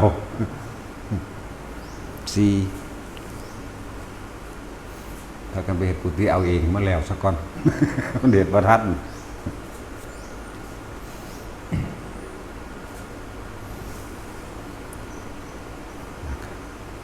ซ้ำมีโอกาสที่เขามาเห็นมาพบมาพอแล้วเข้าใจมั่นใจด้วยตัวเองแล้วว่าเป็นแนวทางเป็นหนทางที่ตัวเองมั่นใจศรัทธาเชื่อถือตัวเองเด้หลวงพ่อนี่เว้าเสมอได้อย่ามาศรัทธาข่อยเด้อไผก็สร้างอย่ามาศรัทธาโดยบุคคลถ้าจะเชื่อจะศรัทธาหนึ่งศรัทธาด้วยตัวเองด้วยการเห็นยังเห็นทางในการปฏิบัติของตนเองเด้โอ้มันถือกับเฮาเฮ็ดได้เฮาก็มั่นใจแล้วเฮาก็เฮ็ดด้วยตัวเฮาเองปฏิบัติด้วยตัวเฮาเองเด้และถ้าจะศรัทธานะให้ศรัทธาแนวทางการปฏิบัติเชื่อมั่นว่าเฮาทำได้บ่แม่นศรัทธาบุคคลนะครับเว้าถึงตลอดเด้อว่าคนทั้งโลกก็คือกันผัวกับเมียเวลาอยู่ด้วยกันไม่ค่อยดูแลเอาใจใส่เนาะแต่เวลาที่เขาจากไปเห็นคุณค่าเหลือเกินอยากขอโอกาสแก้ตัวว่าอย่างสั่นอีหลีแล้วนั่นแหละเวลาอยู่ร่วมกันมันจะเห็นแก่ตัวมันจะเอาใจตัวเองมันจะให้ผู้อื่นเอาใจจากของอยากยกตัวเองแต่เป็นคนเด่นนั่นแหละฟังมันเข้าใจเด้แต่เวลาเขาจากไปเลยเห็นคุณค่าได้บ่เนี่ยโอ้ยระลึกนึกถึงกูนี่มันเห็นแก่ตัวเรียกว่าเห็นแก่ความคิดของตัวเองเป็นใหญ่เอาแต่ใจอยากให้ผู้อื่นทำตามใจตัวเองเรื่อยๆบ่เห็นคุณค่าเพียงสั้น นั่นแหละ บัดนี้ถ้าเขาจากไปแล้วโอ้มีคุณค่าเหลือเกินจะกลับไปแก้ไขตัวใหม่ต่อไปฉันจะไม่ทำอย่างนี้ก็ว่าได้เนาะเหมือนว่าปุกวิกกำลังด่านายบุญเตียงเด่นถ้าอันนั้นไล่กันเดี๋ยวถ้าเราฟังอยู่จะบอกเดี๋ยวต้องบอกภาษาไทยหน่อยเลิกไปเลยให้ซะละเนาะอย่าไปเลยภาษาเขาว่าป่าแมงโลดเพราะว่าถ้ำบ่ว่าโลกนะเหมือนกันนั่นแหละขึ้นอยู่กับความเห็นเด้อทางโลกผัวกับเมียอยู่นำกันเนี่ยผัวมีกำลังกว่าบางคนเอาแต่ใจเจ้าของบางคนขันเมียเอาแต่ใจเจ้าของเด้ที่จริงมันไม่ได้รักกันความรักนั้นมันเห็นแก่ตัวเด้แม้นว่าการหึงหวงบุคคลผู้อื่นเอาไว้เนี่ยก็เพื่อที่จะสนองตัณหาตนเองเท่านั้นเด้ทำอาหารอย่างนี้ถูกใจกูทำให้ถูกใจกูก็ด่ากูก็จมบนเด้ถ้าทำถูกใจก็เฉยๆธรรมดาเนี่ยบ่ให้กำลังใจถ้าทำไม่ถูกใจก็จมจากว่าคนอีสานเฮาได้เปรียบเด้อภาษาภาคกลางรู้ทุกถ้อยคำเด้แต่คนภาคกลางไม่ได้รู้ทุกถ้อยคำของคนอีสานเด้อ ได้เปรียบภาษาไต้รู้ทุกถ้อยคำเด้อเฮาก็ดีภาษาไต้เฮาก็รู้ทุกถ้อยคำภาษาเหนือเฮาก็รู้ทุกถ้อยคำจะอู้อันหยังก็อู้มาเลยเฮาฮู้ ได้ทั้งนั้นนี่แหละจังว่าภาษาอีสานเป็นภาษากลางของโลก เป็นสั่นด้วยนั่นแหละจำไว้พวกเวลาอยู่ด้วยกันนั่นน่ะไม่ค่อยดูแลเอาใจใส่เวลาจากไปจึงเห็นคุณค่าของเขาเหลือเกินอยากกลับไปเริ่มต้นแก้ไขใหม่นั่นแหละของบางอย่างเวลาไม่อาจย้อนกลับได้เด้อบ่อาจย้อนกลับได้สิบอกให้นั่นแหละเวลาเฮาอยู่น้ำกันแบบนี้เฮามาอยู่น้ำกันสมควรดูแลแค่ความรู้สึกซึ่งกันและกันแน่อย่าไปใจหรือนักบวชภิกษุก็คือกันจะเข้าใจว่าตัวเองบวชก่อนรู้ทุกอย่างนะแม้รู้ทุกอย่างหรือรู้ได้แต่ว่าอย่าบังคับให้ผู้อื่นทำตามใจตัวเองเข้าใจว่าล่ะแต่ต้องมีกุศโลบายอันเป็นเครื่องแฝงไปด้วยความเมตตาเห็นผู้อื่นเนี่ยเป็นเสมือนบุญดังตนแต่ก่อนเฮากับบ่รู้คือกันบัดเฮามารู้แล้วเลยจะมายึดความรู้ยึดความดีเด้อย่าบังคับเด้เฮาบ่ต้องการบังคับเพราะว่าการสร้างสอนหรือการรู้ทำเห็นทำจริงๆแล้วนะบุคคลผู้นั้นต้องรู้ด้วยตัวเองเห็นด้วยตัวเองเพิ่นแต่เพียงแนะบอกแนวทางให้เท่านั้นได้บอกแนวทางซื่อๆได้นอกนั้นไปทำเอาเองคือเรื่องคือแนะให้ทุกคนนี่บ่ว่าหมู่ภิกษุสงฆ์สามเณรบ่ว่าคนมาจากทิศใดก็ช่างเฮาก็ให้แนวเดียวนั่นแหละส่วนความเพียรพยายามที่สิให้เกิดปัญญาได้ก็ขึ้นอยู่กับความเพียรของผู้นั้นความอดทนของผู้นั้นความเพียรของผู้นั้นประสบการณ์นั่นแหละจะบอกอันใดผิดอันใดถูกอันใดรู้ประสบการณ์นั่นแหละที่สั่งสอนเขาเองนั่นต่างหากจะถอนหรือไม่ถอนก็ขึ้นอยู่กับตัวเองเด้ขึ้นอยู่กับตัวเองไม่ได้ขึ้นอยู่กับผู้บอกแล้วจึงให้แบบเดียวกันทั้งบัดเลยบอกว่าสิมาจากทิศใดทางใดเพราะว่าการเขาไปรู้เขาไปแจ้งเขาไปจริงตัวเองต้องรู้เองแจ้งเองบางคนรู้แล้วแต่ไม่ปล่อยวางนี่เดี๋ยวสิไปโทษเพิ่นบ่ได้เด้เพราะว่าตัวเองไม่ปล่อยจังซี่นั่นแหละตอบคำถามคำว่าญาณกับฌานมีความต่างกันอย่างไรคุณถามญาณแปลว่ารู้ถ้าที่เว้าเรื่องกว้างๆก็อันบอกทิพจุขุญาณอาสวัคยญาณหรือกว้างๆมีหูทิพมีตาทิพก็ว่าไประลึกชาติอดีตได้ระลึกอนาคตได้รู้วาระจิตคนอื่นได้นี่เรียกว่าญาณแบบนั้นเด้อแต่ที่สำคัญคืออาสวัคยญาณรู้เท่าทันความรู้สึกตัวเองที่ยังคล้องเกี่ยวอยู่นี่สำคัญกว่าเบิดทุกญาณอีกเด้ออาสาวขยญาณรู้อารมณ์ความรู้สึกของตนเองที่ยังคล้องเกี่ยวอยู่ในความพอใจในรูปในรสในกลิ่นในเสียง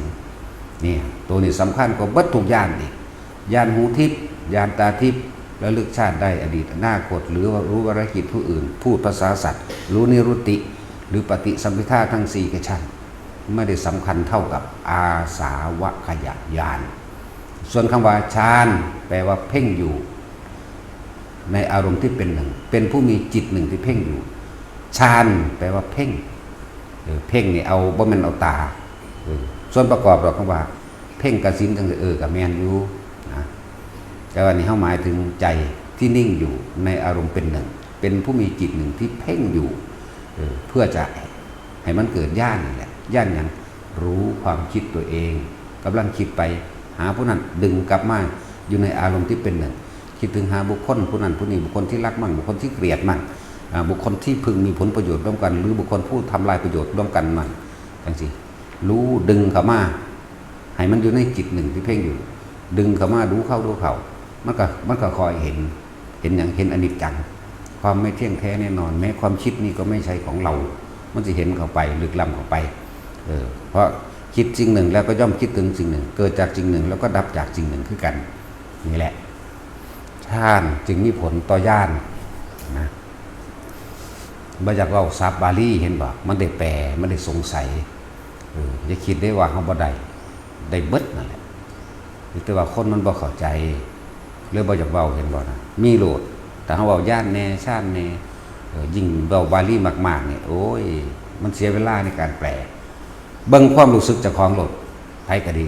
ทั้งเบิดในการปฏิบัติธรรมทั้งเบิดเลยนี่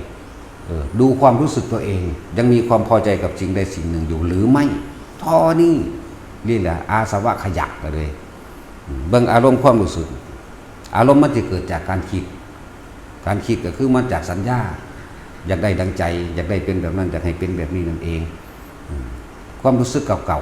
ๆความจำเก่าๆนำเข้ามาคิดความจำเก่าๆมีผลต่อการเห็นใหม่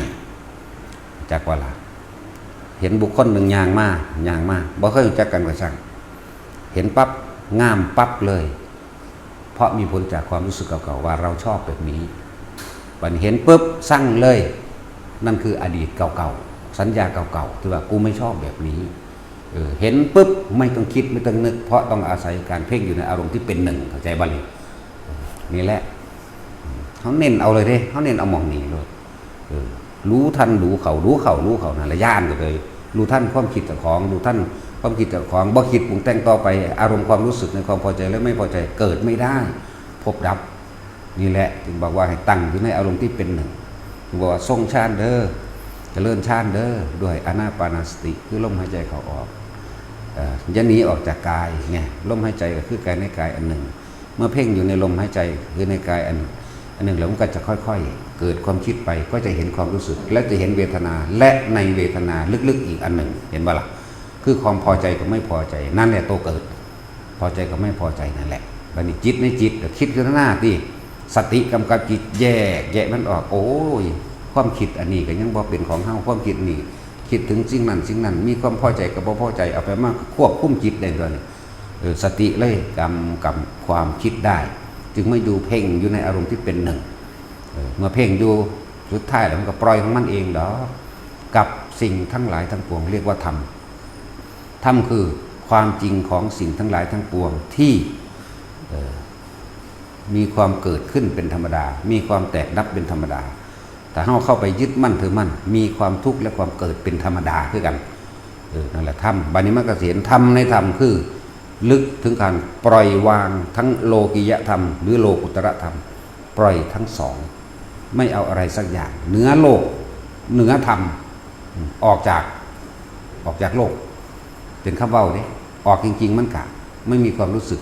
ในความยินดีพอใจในสิ่งทั้งหลายทั้งปวงทั้งหลายทั้งปวงเว้าร่วมได้แต่สิเว้าแยกย่อยก็ได้โดยตาโดยหูโดยจมูกโดยลิ้นโดยกายโดยรูปโดยรสโดยกลิ่นโดยเสียงนั่นไล่ไปเลยแต่ว่าเฮาย่นย่อเอาโลดอย่าไปคิดยากการปฏิบัติธรรมทั้งเบิดมันฟังมาหลายครั้งแล้วแหละมันพอบรรลุแล้วล่ะมันนักความรู้มาไปแห้งแล้วล่ะหูจักแล้วล่ะมันสรุปลงแล้วล่ะว่าสิ่งใดสิ่งหนึ่งเกิดเป็นธรรมดาก็ต้องตายธรรมดานี่คือภายนอกภายในเฮานี่เด้แต่เฮาเข้าไปยึดมั่นถือมั่นกับสิ่งใดสิ่งหนึ่งเฮาก็ทุกข์เป็นธรรมดาแล้วกูสิยึดมันเฮ็ดหยังกูคือบ่เพ่งอยู่พยายามทำให้ชินกับการอยู่ ในอารมณ์ความรู้สึกที่เป็นอุเบกขาเนี่ยพยายามทำอยู่จังสี่เดี๋ยวมันก็คอยชิ้นเข่าปล่อยว่างเองดอกเขาไม่ได้ว่างมีแต่รู้หยังรู้ท่านความคิดเมื่อมันบ่คิดไปแล้วความรู้สึกมันบ่เกิดความรู้สึกมันบ่เกิดพบมันก็ดับตัวสัญญาเวทิจัตนิโรธมันก็อยู่บางนี้นึงเองมันไม่ได้ไปหาไกลหรอกนั่นแหละทุกคนจงสร้างเหตุให้สมกับผลเถอะอย่าคิดแต่เอาผลหลายส่วนมากเนี่ยมาถามเอาแต่หยอดมันเลยแต่เฮาอะไรลำดับให้ไม่อยากกลับมาเกิดอีกตั้งแต่ขันต้นกับบ้านใดอยู่นั่นเห็นว่าล่ะขันปลายยังไดมันสิไปได้ท่านขอนต้นไปตะกอนมันจะคอยไต่ขึ้นไปเองดอกอย่างสั้นเหมือนกับท่านเป็นขันต้นทานศีลในคำว่าปัญญาวิริยะขันติสัจจะอธิษฐานเมตตาจนถึงที่สุดอุเบกขารญาณพูด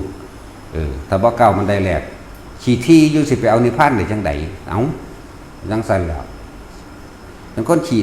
ตะนี้ที่เหนียวอยู่วัฏท่านยังเข่าแนมตีนแนมมือคนที่กินนี่กูบ่นอคนที่ใส่กูบ่นอคนจะไปเห็ดนั่นนี่บ่นอว่าแต่เห็ดยังขึ้นเสาต้นหนึ่งไม้ต้นหนึ่งโอ้ยอันของกูเบิดว่ะแต่ทำนี่มันยังบ้านได้ขาดออกจากโตอยู่10 บาทชาวบ้านเล่งอยู่สั่นแต่ว่าพวกเขาท่านเป็นล้านหนึ่งอย่าบอกไพเด้ออย่าปากอย่าอายคนเบ้าวิ่งธรรมดาดินั่นแหละพวกเขาเต็มหัวใจบ่ล่ะท่านล้านหนึ่งหังบ่บอกจะพูดให้ใครฟังนะวะไม่อยากออกสื่อว่านะธรรมดานั่นแหละพวกเขาตัดใจออกจากบ่ล่ะจาคะสละโดยแท้โดยไม่ปรารถนาสิ่งใดเนี่ยที่เว้าอยู่ดูอยู่เด้อเรื่องคำว่าท่านเนี่ยสามารถถึงพระนิพพานได้ทานด้วยไม่หวังผลหนังให้ร่ำให้รวยเอื้นว่าท่านแหลกของหรือทำบุญแหลกของนั่นแหละไม่หวังผลในทานไม่มีจิตผูกพันในผลแห่งทานบ่คิดบ่ปรารถนาบ่จักแลกหยังเลยจิตบ่มีที่ตั้งในความอยากได้เข้าใจบ่นี่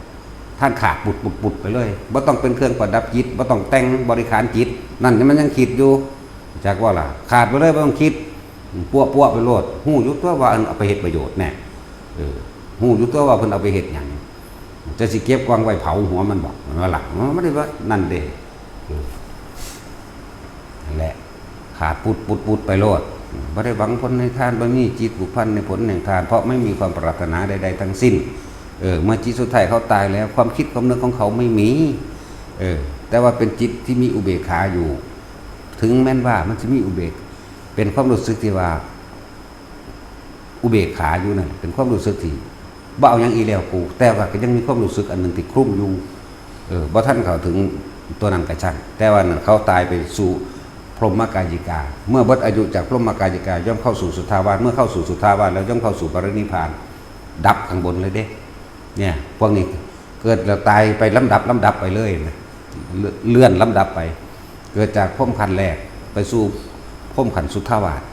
นะตายจากสุทธาวาสเข้านิพพานเลยอย่างสั้นดินั่นแหละท่านก็ถึงพระนิพพานใดฉะนั้นพวกเฮาถ้าจะพ้นจากทุกข์อย่าไปยึดหยังจักอย่างครับเป็นอย่างสั้นไม่ใช่ยังแม้การปฏิบัติของเฮาก็บ่หวังแม้กระทั่งความสงบท่านก็บ่อยากได้หยังปฏิบัติก็บ่อยากได้หยังเห็นบ่นี่สงบก็บ่เอาเห็นบ่ล่ะแม้พระนิพพานก็บ่ไปผู้น่ะนี่ทำผู้ดาบ่ขนาดนั้นพุ่นเด้มันก็เห็นอยู่ในนี่แหละถ้าผู้ใดทำจิตหนึ่งให้เพ่งอยู่ในอารมณ์ที่เป็นหนึ่งก็เห็นเองนั่นแหละเห็นก็เห็นเจ้าของนี่แต่บ่ไปเห็นรูปร่างเด้พระนิพพานบ่มีรูปร่างมีตัวตนเด้บ่แม่นวิมานเด้ว่างออกจากความรู้สึกใดๆทั้งปวงพุ่นเด้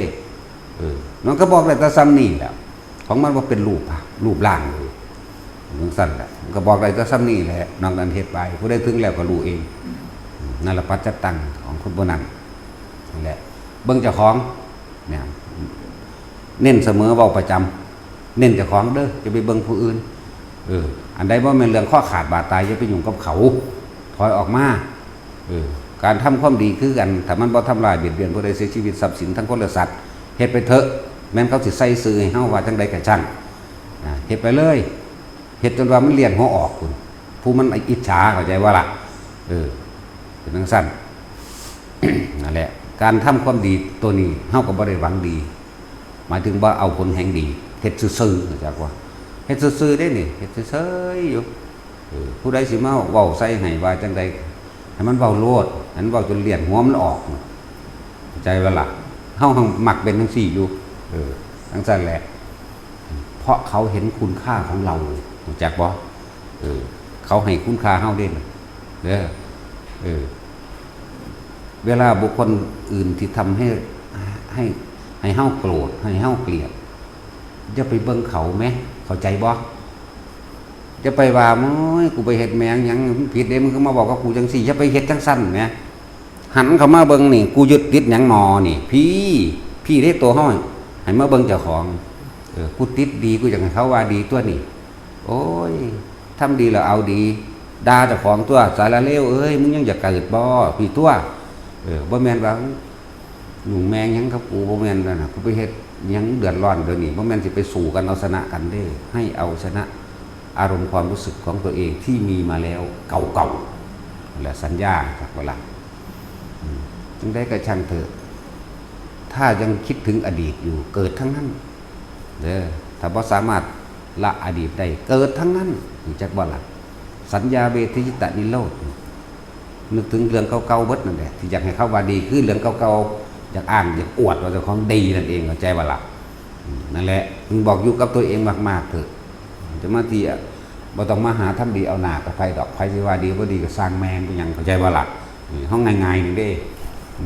เอาพอ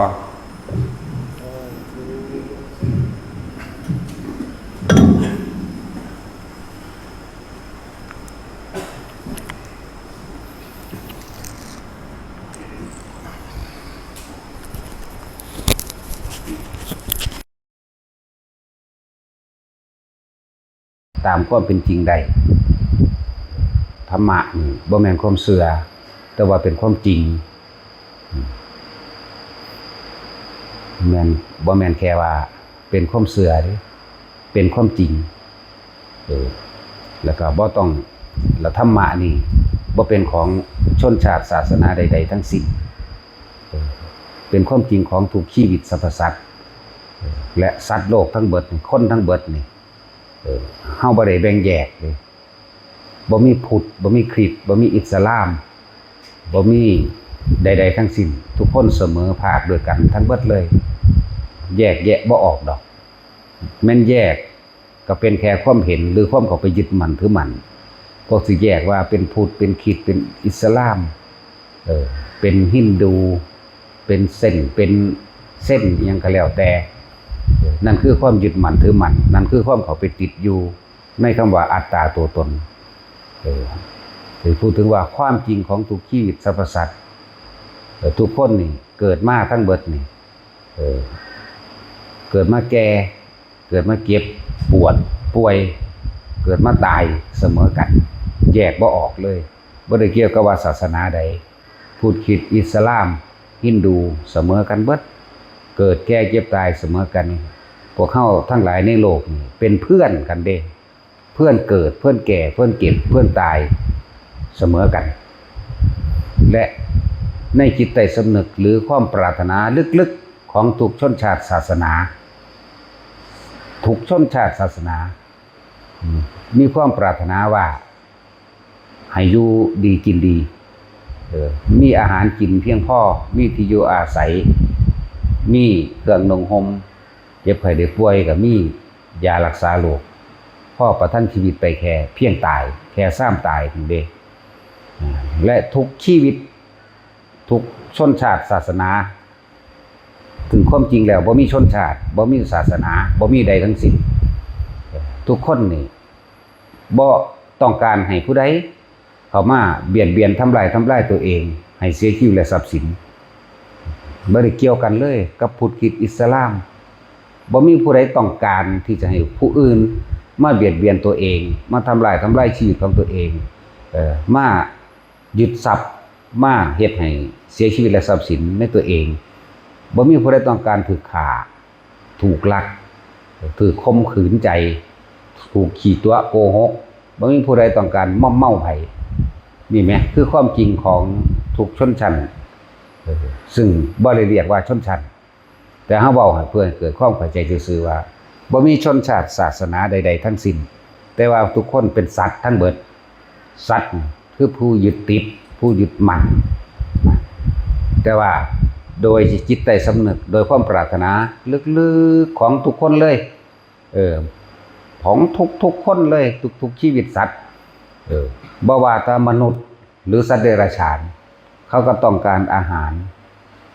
มีหม่องอยู่หม่องพักมีอาหารมีเครื่องนุ่งห่มมีชีวิตที่บ่ถูกเบียดเบียนเนี่ยมีไหมทุกคนทุกประเทศชาติทุกคนในโลกมีความปรารถนาอยู่แค่นี้แหละความจริงของมันเองนั่นน่ะแล้วจึงบอกว่าเฮาบ่ได้แบ่งแยกธรรมะนี่ทุกคนสามารถเข้าถึงความจริงได้นะนี่คือพื้นฐานของชีวิตของทุกคนต้องการอาหารที่พอเพียงมีอยู่มีกินมีที่อยู่อาศัยหรือที่ทำมาหากินที่เหมาะสมหรือพอดีกับตัวเองก็พอละนี่มีเครื่องนุ่งห่มให้ความอบอุ่นมีเครื่องอำนวยความสะดวกสบายเครื่องอำนวยความสะดวกสบายใส่สอยต่างๆนานาสารพัดแล้วก็บ่มีผู้ใดจะเจ็บจะปวดจะป่วยเนี่ยนี่คือพื้นฐานของทุกๆคนบ่เกินนี่บ่ต่างจากนี่หรอกบ่ต่างกันเสียเลยบ่ต่างกันเลยบนโลกนี่ทุกประเทศชาติทุกคนในประเทศชาติทุกคนในโลกแต่ว่าทุกคนสามารถเข้าถึงความจริงนี้ได้และสิ่งทั้งหลายทั้งปวงต่างๆนานาสารพัดนี่ธรรมะนี่เป็นความจริงบ่แม่นความเชื่อและอย่างทุกคนหันเข้ามาหาตัวเองในเมื่อตัวเองก็ต้องการมีชีวิตความเป็นอยู่ที่ดีที่บ่ถูกเบียดเบียนมีอาหารกินมีความอบอุ่นในครอบครัวตัวเองบ่อยากพลัดพรากจากครอบครัวตัวเองบ่อยากพลัดพรากจากสิ่งที่รักในครอบครัวตัวเองบ่ว่าผัวเมียลูกเต้าเล่าหลานบ่อยากมีถูกผู้ใดเขาเหงรังแกแต่เฮาหันมองเข้ามาตรงนี้ความต้องการของเฮาก็แบบนี้ความต้องการของผู้อื่นก็แบบนี้แล้วนะถ้าเฮาเห็นตามความเป็นจริงแบบนี้นะตามที่เจ้าของก็อยากเป็นแบบนี้ผู้อื่นก็อยากเป็นแบบนี้แล้วเฮาสิไปทำลายเบียดเบียนกันเฮ็ดหยังเพียงแค่ความเชื่อหรือความเห็นต่างนี่แหละมันจึงมีว่าถ้ายกเลิกคำว่าพุทธคริสต์อิสลามออกซะแล้วทุกคนเป็นเพื่อนทุกเกิดแก่เก็บตายด้วยกันทั้งหมดทั้งสิ้นเข้าใจตัวนี้ได้แล้วทุกคนก็บ่ต้องการไปเบียดเบียนไผเด้เพราะเฮาก็บ่ต้องการให้ผู้ใดมาเบียดเบียนเฮาข่มเหงรังแกทำลายเฮาก็จะไปรังแกข่มเหงทำลายผู้อื่นคือกันนี่แหละจึงบอกว่าทุกคนน่ะสามารถเข้าถึงความจริงได้และทุกคนสิสุขหรือสิทุกข์บาดนี้หรือสิร่ำสิรวยสิยากจนหรือหยังก็แล้วแต่ขึ้นอยู่กับการกระทำของตนเองนะขึ้นอยู่กับการกระทำของตนเองแต่จะมีชีวิตเป็นอยู่ที่ดีขึ้นขยันซื่อสัตย์ประหยัดอดทนจะคบคนพาลหรือจะเป็นพาลเสียเองเนี่ยก็คนคอยแสวงหาโดยตัวเองแบบนี้และความเชื่อที่เคยมีมาแต่ดั้งเดิมความเชื่อกับความจริงมันจึงต่างกันความเชื่อที่เราเคยเชื่อว่าบัดนี้เว้าเรื่องว่าศาสนาคริสต์ศาสนาอิสลามศาสนาฮินดูหรือต่างๆนานาสารพัดมีความเข้าใจว่ามีพระเจ้ามีเทพเทวดาอินพรหมทั้งหลายดลบันดาลสุขและทุกข์ให้ดลบันดาลอาหารที่อยู่อาศัยยาละสาโลกนุหมดลบันดาลความเจ็บความปวดความป่วยดลบันดาลความหายป่วยอันนี้เป็นความเชื่อแต่ไม่ใช่ความจริงนี่แหละเป็นความเชื่อแต่ไม่ใช่ความจริงเฮาสามารถน้อมเข้ามาเพื่อจะเห็นความเป็นจริงได้เด้น้อมเข้ามาคิดพิจารณาเข้าไปคักๆบ่มีเทวดาอินพรหมบ่มีพระเจ้าบ่มีเทพเจ้าบ่มีใดๆทั้งสิ้นดลบันดาลสิ่งใดเฮาเลยมีแต่ตัวเฮาไปหาเองเฮ็ดเองทั้งนั้นเฮาอยากกินน้ำเฮาต้องไปหาตักน้ำกินเองเฮาอยากได้ข้าวเฮาไปปลูกข้าวกินเองอยากได้ผลไม้อยากปลูกพืชพันธุ์ธัญญาหารต่างๆเฮาไปหาปลูกเอาเองนี่แม้คือความจริงที่พวกเฮาเป็นอยู่อยากได้สิ่งใดเฮาก็ไปขนขวายด้วยตัวเองเด้บ่แม่นว่าสิ่งศักดิ์สิทธิ์ดลบันดาลให้บ่ว่าพุทธคริสต์อิสลามเนื้อแท้ของคำว่าศาสนาพุทธแปลหนทางเดินแห่งความจริงหนทางเดินของผู้รู้บ่ได้ว่าเป็นบ่ได้ว่าผูกขาดอยู่ในคำว่าคนของพุทธศาสนาเด้แต่การรู้แจ้งเห็นจริงตามความเป็นจริงโดยธรรมชาติคืออื่นว่าธรรมะบัดนี้ตัวนี้ตั้งหากอันที่ว่าเป็นศาสนานั้นศาสนานี้เป็นแค่ว่า เป็นการยืนตัวตนโดยอัตลักษณะเพื่อให้เกิดการสื่อสารว่าเจ้ามาจากประเทศใดศาสนาใดเป็นการสื่อสารยืนยันตัวตนในการไปตามสถานที่ต่างๆก็คือแต่ความจริงแล้ว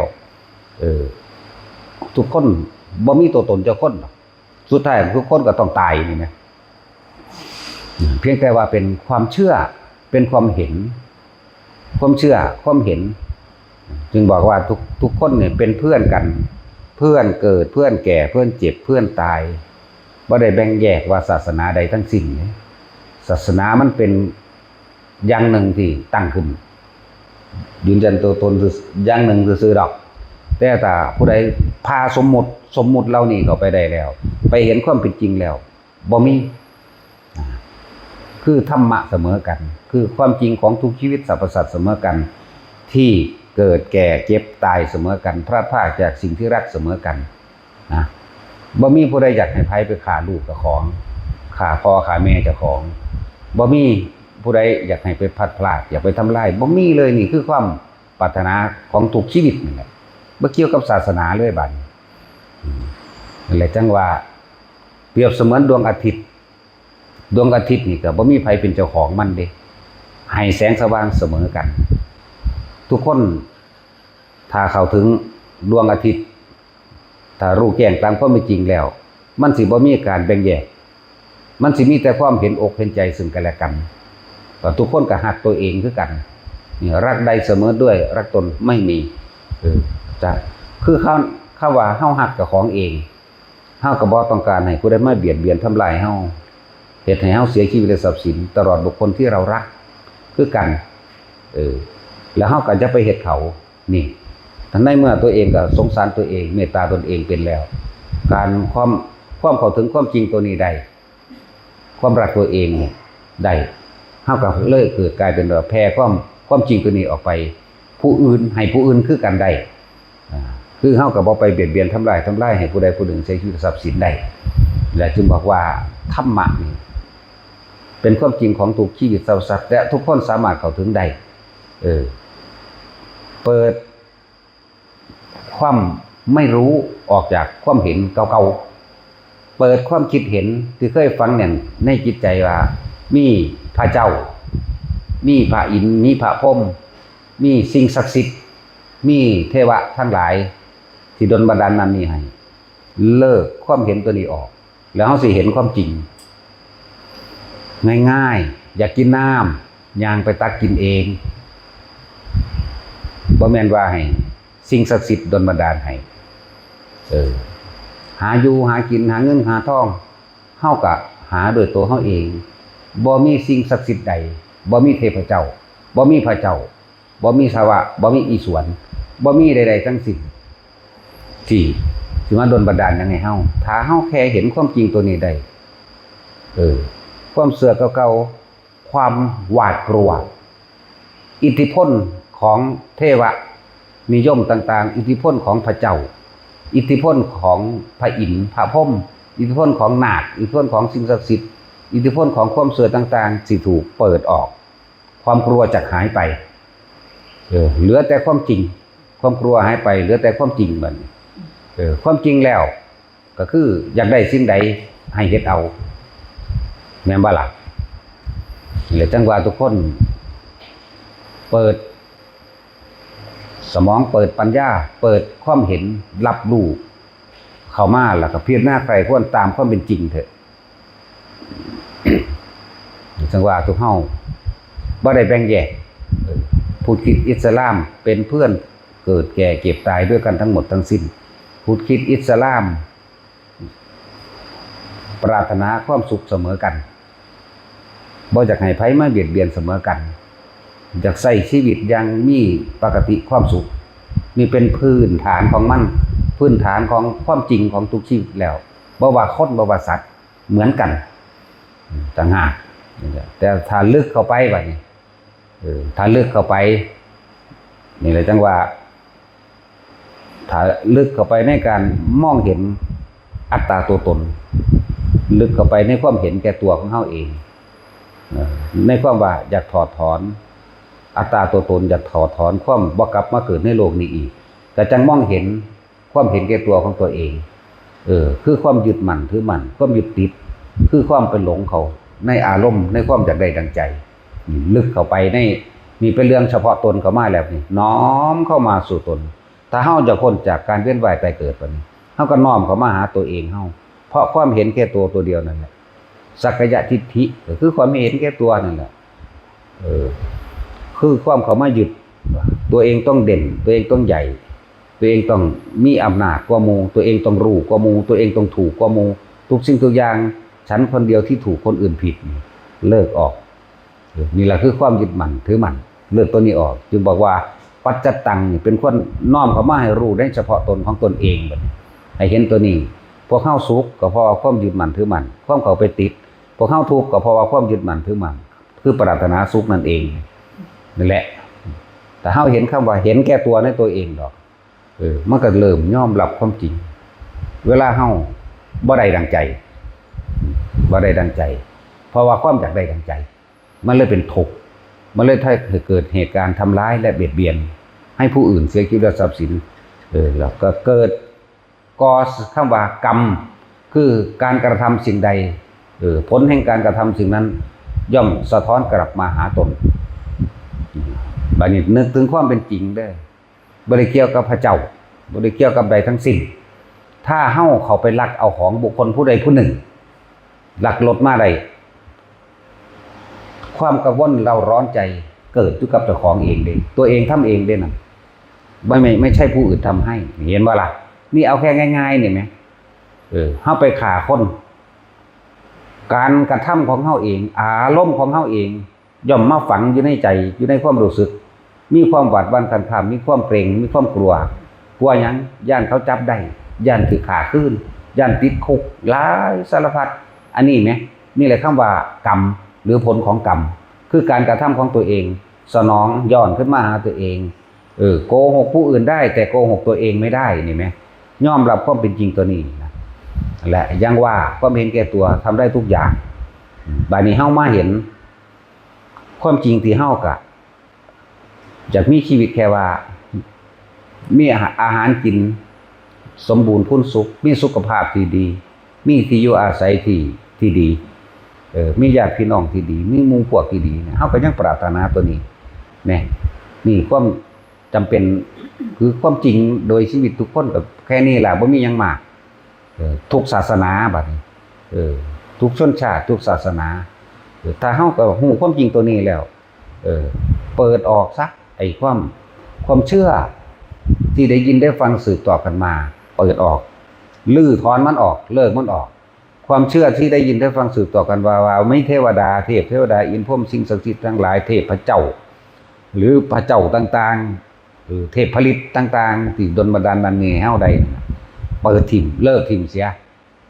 เลิกออกซะแล้วเฮาสิหายจากความกลัวจากสิ่งเหล่านั้นเฮาสิบ่ตกอยู่ใต้อิทธิพลแห่งความเชื่อเฮาสิมีแต่ความจริงกับความจริงมีอิทธิพลมากได้ไอ้ความเชื่อทั้งหลายที่ได้ยินได้ฟังสืบต่อกันมาและเฮาคือบ่พิสูจน์ด้วยตัวเฮาเองบุคคลที่บ่ว่าพุทธคริสต์อิสลามเด้อบัดสวดมนต์อ้อนวอนขอร้องพระเจ้าพุทธก็ขอร้องพระเจ้าคือกันนั่นแหละอย่างเช่นสวดมนต์เพื่อคาถาเงินล้านคาถาให้รวยคาถาภาษีบาลีลักษณะนี้ก็อันเดียวกันในความหมายคือขอร้องขอจากพระเจ้าขอจากสิ่งศักดิ์สิทธิ์ขอจากเทวดาคือกันได้นามความหมายเดิมคือเทวนิยมเหมือนกันเนี่ยนี่แหละจังว่าถ้ามีความคิดแบบนี้ก็เสมอกันโดยความเห็นประการขอร้องสวดมนต์อ่อนวอนขอร้องหรือการกระทำพิธีต่างๆเพื่อให้เกิดความสุขเพื่อให้เกิดได้มาซึ่งโภคทรัพย์จังสิทำพิธีการตั้งพิธีบวงสรวงหัวหมูหัวหมาหัวเป็ดหัวไก่เหล่ายาปลาปิ่งผลหมากหลากใหม่ทำพิธีเบิดเต็มหลากทุกชนชาติศาสนาเป็นแบบนี้แต่มาร่วมแล้วคือเทวานิยมเสมอกันบ่ได้เกี่ยวกับพุทธคริสต์อิสลามเป็นเทวานิยมเสมอกันแล้วสิ่งทั้งหลายแล้วนั้นที่พวกเฮาไปสวดที่พวกเฮาไปกล่าวคำต่างๆขอร้องออกมามันได้ตามจริงหรือมันเป็นไปตามนั้นบ่นี่เฮาสามารถที่พิสูจน์ด้วยตัวเฮาเองได้ มันเป็นไปตามนั้นบ่เป็นไปตามขอบ่นั่นแหละคือบานี้บ่แม่นว่าพุทธหรือคริสต์หรืออิสลามอันใดความเข้าใจว่าเทวดาทั้งหลายนี่เฮาเว้าเป็นศัพท์ร่วมว่าเทวานิยมหรือเทวดาเทพเจ้าทั้งหลายสิดลบันดาลให้พวกนี้มีความเห็นเสมอกันนะบ่ได้เกี่ยวกับว่าคนในพุทธนะก็สิ่งศักดิ์สิทธิ์ที่เฮาเข้าใจว่าสิดลบันดาลให้ตามความจริงแล้วมันได้อยู่บ่นี่แม้เฮาก็สามารถเห็นได้อยู่ทุกชนชาติศาสนานั่นแหละถ้าเข้าถึงธรรมจริงๆเข้าถึงความจริงจากประสบการณ์จริงและความจริงที่เจ้าของประสบพบมาแล้วเลือกได้ย้อนหลังเลยบ่ว่าพุทธคริสต์อิสลามเฮาเคยไปสวดมนต์ขอร้องอ้อนวอนให้พระเจ้าดลบันดาลความสุขให้พระเจ้าดลบันดาลชีวิตความเป็นอยู่ที่ดีความร่ำรวยลาภยศสรรเสริญให้แล้วถึงความจริงเนี่ยว่าได้ไหมนี่ไหมเลือกมาโลดจากชีวิตประสบการณ์ที่ผ่านมาแต่ละคนได้หรือไม่ได้ผู้คิดอิสลามแต่มีความเห็นลักษณะนี้เสมอกันบ่ท่านได้ผู้เข้าถึงแก่นธรรมเลยแก่นธรรมคือความจริงตั้งหากเป็นความจริงตั้งหากผู้รู้แจ้งจริงๆตามความเป็นจริงแล้วไปถึงนรธรรมแล้วสิบ่หวาดหวั่นคันข้ามสิบ่กลัวสิ่งใดทั้งสิ้นแต่ว่าก็ไม่ได้ทำร้ายใครได้ถ้าว่าไม่กลัวสิ่งใดก็ไม่ว่าไปหาขาคนหลักของคนได้บ่อยู่ใต้อิทธิพลแห่งความมืดแห่งความไม่รู้อิทธิพลแห่งเทวานิยมอิทธิพลแห่งผีสางนางใหม่เทวดาอินพรหมทั้งหลายสิ่งศักดิ์สิทธิ์ทั้งหลายสิบ่มีความเห็นว่าสิ่งทั้งเราลั่นมีจริงบ่มีเขาพาคว่ำหวาดบ้านกันข้ามตัวนี้เอาได้นั่นแหละจึงบอกว่าผู้ที่เข้าถึงนรธรรมนรธรรมนรกหมายถึงว่านรชนบุคคลผู้เข้าถึงความจริงได้แล้วสามารถพิสูจน์ความจริงได้แล้วเห็นแจ้งตามความเป็นจริงได้แล้วสิบ่ตกอยู่ใต้อำนาจและอิทธิพลต่างๆจากสิ่งศักดิ์สิทธิ์บ่มีความเชื่อว่าเทวดาพระเจ้าหรือพระอิวะอีสวนยังก็แล้วแต่สิดลบันดาลยังไผใดบ่มีสิเข้าถึงคำว่าตนเป็นที่พึ่งของตนเท่านั้นแล้วก็การกระทำสิ่งใดก็กระทำไปตามความเป็นจริงด้วยเหตุด้วยผลบ่แม่นกระทำไปตามความเชื่อไม่มีความเชื่อ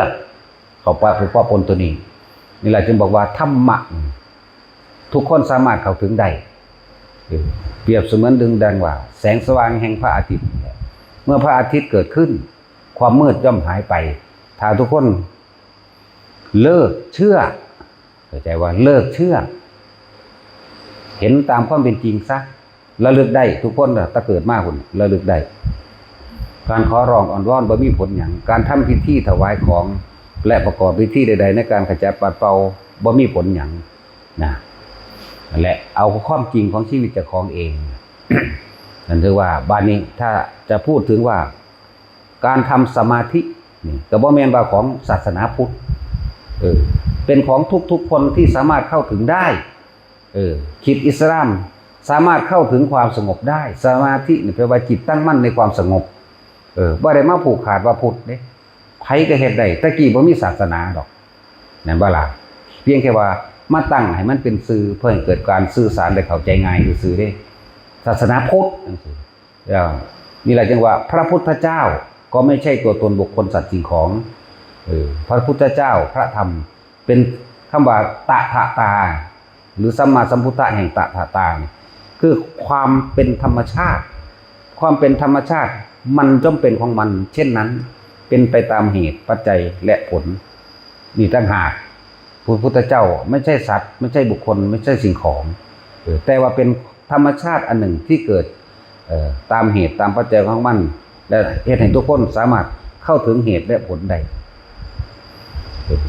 ศาสนาบัดนี้เอาเรื่องว่าคนคิดสามารถทำสมาธิได้บ่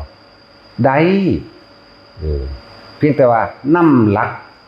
วิธีการที่เพิ่นสอนไว้ไปเฮ็ดตามแค่นั้นเองโดยตัดออกคำว่ากูศาสนาอิสลามเว้ยกูศาสนาคริสต์เว้ยกูเป็นฮินดูเว้ยกูเฮ็ดแบบนี้บ่ได้ลองทิ้งเสียสิ่งเหล่านี้แล้วเอาตัวเองเข้ามาพิสูจน์ตัวเองย่อมได้รับความสงบได้รับความสงบเสมอภาคกัน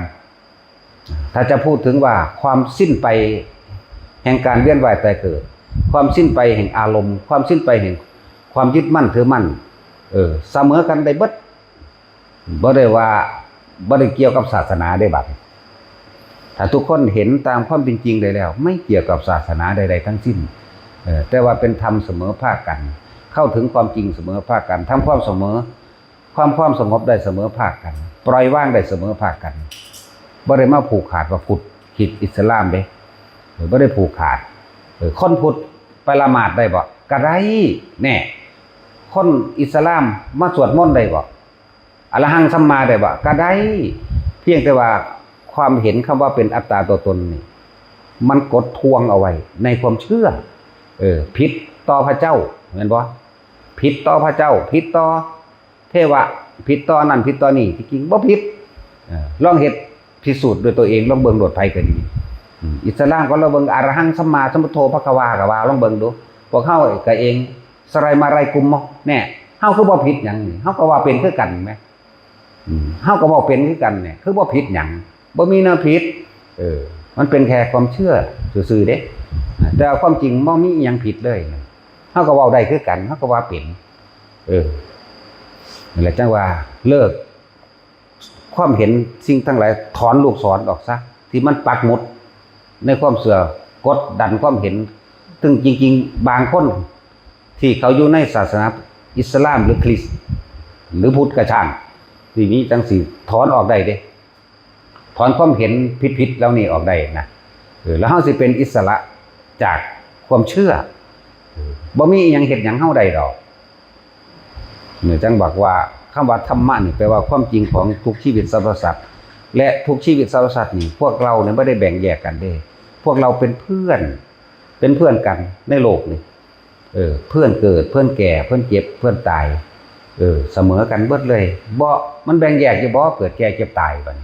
มันบ่ได้แบ่งแยกตายเหมือนกันนั่นแหละ บัดนี้อิสลามก็ทำสมาธิได้คริสต์ก็ทำสมาธิได้เพียงแต่ทุกคนนั่นมีลมหายใจเหมือนกันมีหูดังคือกันมีร่างกายเหมือนกันนี่แหมแค่ว่าคิดนึกบัดสติคิดนึกคิดเข้ามานึกเข้ามานึกถึงลมหายใจเข้านึกถึงลมหายใจออกนึกถึงลมหายใจเข้าออกเนี่ยเป็นสมาธิได้เสมอกันบ่ได้มีพระเจ้ามาขวางบ่ให้สงบดอกมีแต่ความคิดของเฮาเองเข้าใจบ่ล่ะบ่มีพระเจ้ามาขวางบ่มีเทวดาอินทร์พรหมทั้งใดมาขวางตัวเองความเห็นตัวเองขวางตัวเองฉะนั้นจึงว่าทุกคนน่ะพิสูจน์ด้วยตนเองเถอะอีหยังก็ดีนี่เพิ่นจังว่าบ่ให้เชื่อตำราและคัมภีร์จนเกินไปแต่ก็อาศัยตำราและคัมภีร์เป็นเครื่องน้อมนำไปซะก่อนแต่ความจริงแล้วคือประสบการณ์จริงในชีวิตจริงของตัวเองนี่ต่างหากนี่แหละจึงบอกว่าธรรมะนี่มันเป็นความจริงเป็นประสบการณ์เด้มันเป็นความจริงที่เฮาพบพ้อเด้มันบ่ได้เป็นความเชื่อนะมันบ่ได้เป็นตามที่ว่ามีเทวดาสิดลบันดาลสุขและทุกข์ให้มีพระเจ้าสิดลบันดาลสุขทุกข์ให้บ่มีไผไถ่บาปให้ไผได้ดอกมีแต่ตัวเองนั่นแหละไถ่เอาเองเมื่อกระทำความผิดแล้วยอมรับความผิดนี่ไถ่บาปแล้วเราจะไม่ทำอีกต่อไปนี่ไถ่บาปบ่ได้แปลว่าพระเจ้าสิมาไถ่ให้ไปฆ่าคนมาคำว่าไถ่บาปเขาจับได้ก็ต้องติดคุกพระเจ้าบ่ได้ติดคุกเด้เจ้าของเองแหละนั่นเป็นความเห็นอันเรื่องที่คำว่าจิตวิญญาณหรือตายแล้วจะไปอยู่กับพระเจ้าจังซี่นั่นน่ะให้วางความเห็นตัวนั้นออกซะคือบ่อยู่กับตนโลดสิไปอยู่กับพระเจ้าเฮ็ดหยังแม่นบ่ล่ะคือบ่อยู่กับตัวเองอยู่กับลมหายใจตัวเองอยู่กับความรู้สึกแห่งตัวเองนี่แม่จึงบอกว่าทุกคนมีสิทธิ์เข้าถึงสมาธิคือทำความสงบได้เสมอกันทุกคนสามารถปล่อยวางเข้าถึงพระนิพพานได้เสมอกันไม่เลือกชนชาติศาสนานั่นแหละจังว่าบ่แม่นว่าถ้าพุทธได้สิไปนิพพานได้มันบ่ได้เกี่ยวกันกับคำว่าศาสนาพุทธเด้เกี่ยวกับว่าการเข้าถึงความจริงคือธรรมะต่างหากบ่ได้เกี่ยวกับคำว่าตัวนี้อันนี้เป็นสมมติอันนึงซึ่งยืนอัตตาตัวตนขึ้นมาเพื่อการสื่อสารหรือการเดินทางหรือการติดต่อหยังก็แล้วแต่พาแหกสมมติตัวนี้เข้าไปได้ว่างแค่ว่าเป็นเครื่องใส่ในการสื่อสารกันซื่อๆนะ และทุกคนสามารถเข้าถึงความสุขทุกคนสามารถเข้าถึงความสงบสุขได้และทุกคนสามารถเข้าถึงคำว่าสุขใดความสงบใดที่จะเสมอได้ความสุขความสงบอันปราศจากความไม่มีบ่ได้ความบ่มีนั่นแหละคือสูงสุดความบ่มีอย่างซะเลยบ่มีนี่คือบ่มีพันธะใดเกี่ยวข้องใดอะไรกับบุคคลสัตว์สิ่งของใดๆและทุกชนชาติศาสนาสามารถเข้าถึงตรงนี้ได้ถ้าอยู่กับตนนั่นจะไปอาศัยว่าสิ่งศักดิ์สิทธิ์ทั้งใดที่ดลบันดาลให้เฮาพ้นทุกข์ได้ตัวเฮาเองล้วนๆนั่นแหละทุกคนสามารถที่จะเข้าถึงตรงนี้ได้นะทำความเห็นให้ตรงอยู่กับลมหายใจตัวเองได้เนี่ยศาสนาใดๆก็มีหูดังคือกันมีจมูกเหมือนกันมีลมหายใจเหมือนกันมีตนเป็นที่พึ่งของตนได้เหมือนกันเพียงแค่เฮาระลึกนึกถึงลมหายใจเข้าลมหายใจออกอยู่กับตนเองต้องเบิ่งถึงแล้วท่านจะเห็นอัศจรรย์ในตนเองคือเวลาปัญญามันถูกเปิดออกแล้วสิเห็นความจริงในตนเองโอ้เรานี่หลงเชื่องมงายมาตั้งนานมันสิเข้าใจหรอกมันสิเข้าใจในตนเองปัญญามันก็เกิดขึ้นกับตนเองคือความรอบรู้ในสิ่งทั้งหลายทั้งปวงปัญญาความรอบรู้ในสิ่งทั้งหลายทั้งปวงที่ประสบการณ์ชีวิตของเราผ่านมาเข้ามาแล้วโหตะกี้เฮามีแต่ความเสื่อเฮาบ่ได้ถึงความจริงเมื่ออยากรู้ความจริงได้นำความคิดอันนี้กลับเข้ามาระลึกนึงลมเข้าลมออกลมเข้าลมออกดูเข้าดูเข้าแล้วท่านจะเห็นความจริงพบความจริงความจริงอย่างความจริงในความเห็นความจริงในความเชื่อถูกขจัดออกไปเลยมันจะเกิดเองดอกทุกคนได้ความสงบกับเฮาเฮ็ดเอาเองบ่มีผู้ใดเฮ็ดให้เฮาเด้ความสงบนั่นน่ะมันบ่ได้ไปหาจากข้างนอกบ่มีเทพเทวดาอินพรหมยมยักษ์ทั้งใดดลบันดาลความสงบให้ได้ตัวเฮาเองทำความสงบแก่ตัวเฮาเองได้ลมหายใจเท่านั้นทั่วโลกนี่ทุกคนมีจมูกมีลมหายใจทั่วโลกนี่ทุกคนสามารถน้อมเข้ามาสติแปลว่าคิดนึกนั่นแหละนึกถึงลมหายใจได้ระลึกถึงลมหายใจได้ลองเฮ็ดเบิ่งทำความสงบเพียงแค่วันละ1 นาทีทุกชนชาติศาสนาทำได้เบิดมันบ่ข้อขาดนะมันบ่เป็นหยังแค่สิคือการยกมือไหว้หรือการจะทำเครื่องหมายสัญลักษณ์ในความเคารพอย่างใดอย่างหนึ่งผู้ใดก็เฮ็ดได้เบิดบ่แม่นว่าพุทธเฮ็ดบ่ได้ถ้าจะเว้าเรื่องพุทธบ่แม่นเฮ็ดพุทธเฮ็ดบ่ได้เฮ็ดปั้วข้อขาดโลดก็บ่แม่นคริสต์เฮ็ดบ่ได้บ่แม่นอิสลามเฮ็ดบ่ได้เฮ็ดได้เสมอกันเบิดเฮ็ดทดลองเบิ่งกันหน้ากูลองพนมมือไหว้พ่อไหว้แม่เบิ่งกันหน้าจังซี่เบิ่งดูมันสิหมุนลงไปเลยบ่แตกลงไปเลยบ่ก็บ่นะเฮ็ดทดสอบทดลองในตัวเองและถึงว่าธรรมะเป็นสมบัติของทุกๆคนที่น้อมเข้ามาสู่ตนเด้มันบ่ได้ไปผูกขาดว่าเป็นของศาสนาใดเพราะทุกชนชาติศาสนาบัดนี้พูดถึงจิตใจของคำว่าสัตว์หรือคนปรารถนาความสุขเสมอกันต้องการสุขภาพชีวิตที่แข็งแรงสุขภาพแข็งแรงมีอาหารกันอยู่กันกินที่พอเพียงบ่อดบ่อยากมีที่อยู่อาศัยมีเครื่องรักษาโรคมีเพื่อนที่ดีมีความรักความอบอุ่นเสมอกันเวลาเห็นบุคคลที่เฮาฮักหรือญาติพี่น้องตายมีความเสียใจใดคือกันเห็นไหมนี่ไหมบ่แม่นได้ว่าบ่เสียใจเนี่ยจิตใต้สำนึกหรือว่าความรู้สึกอันเป็นฐานของสัตว์ของคนอันเป็นพื้นฐานทุกคนนั่นเวลาบุคคลที่รักตายห้องไห้เสียใจเหมือนกันเวลาที่ถูกผู้อื่นเบียดเบียนมีความโกรธแค้นเหมือนกันแม่นบ่ล่ะแยกบ่ล่ะบัดแยกศาสนาบ่ล่ะไม่ได้แยกเด้บ่ได้เกี่ยวกันเลยนั่นแหละจังว่าเพิ่นใช้คำว่าสัตว์โดยเป็นกลางคือผู้ยังมีความยึดมั่นถือมั่นอยู่ผู้ยึดติดหยังรูปราคะอันยึดติดอยู่ในรูปรสกลิ่นเสียงสัมผัสอารมณ์ความรู้สึกพอใจยึดติดอยู่ในตัวนี้อันเนื่องจากรูปหมายถึงบุค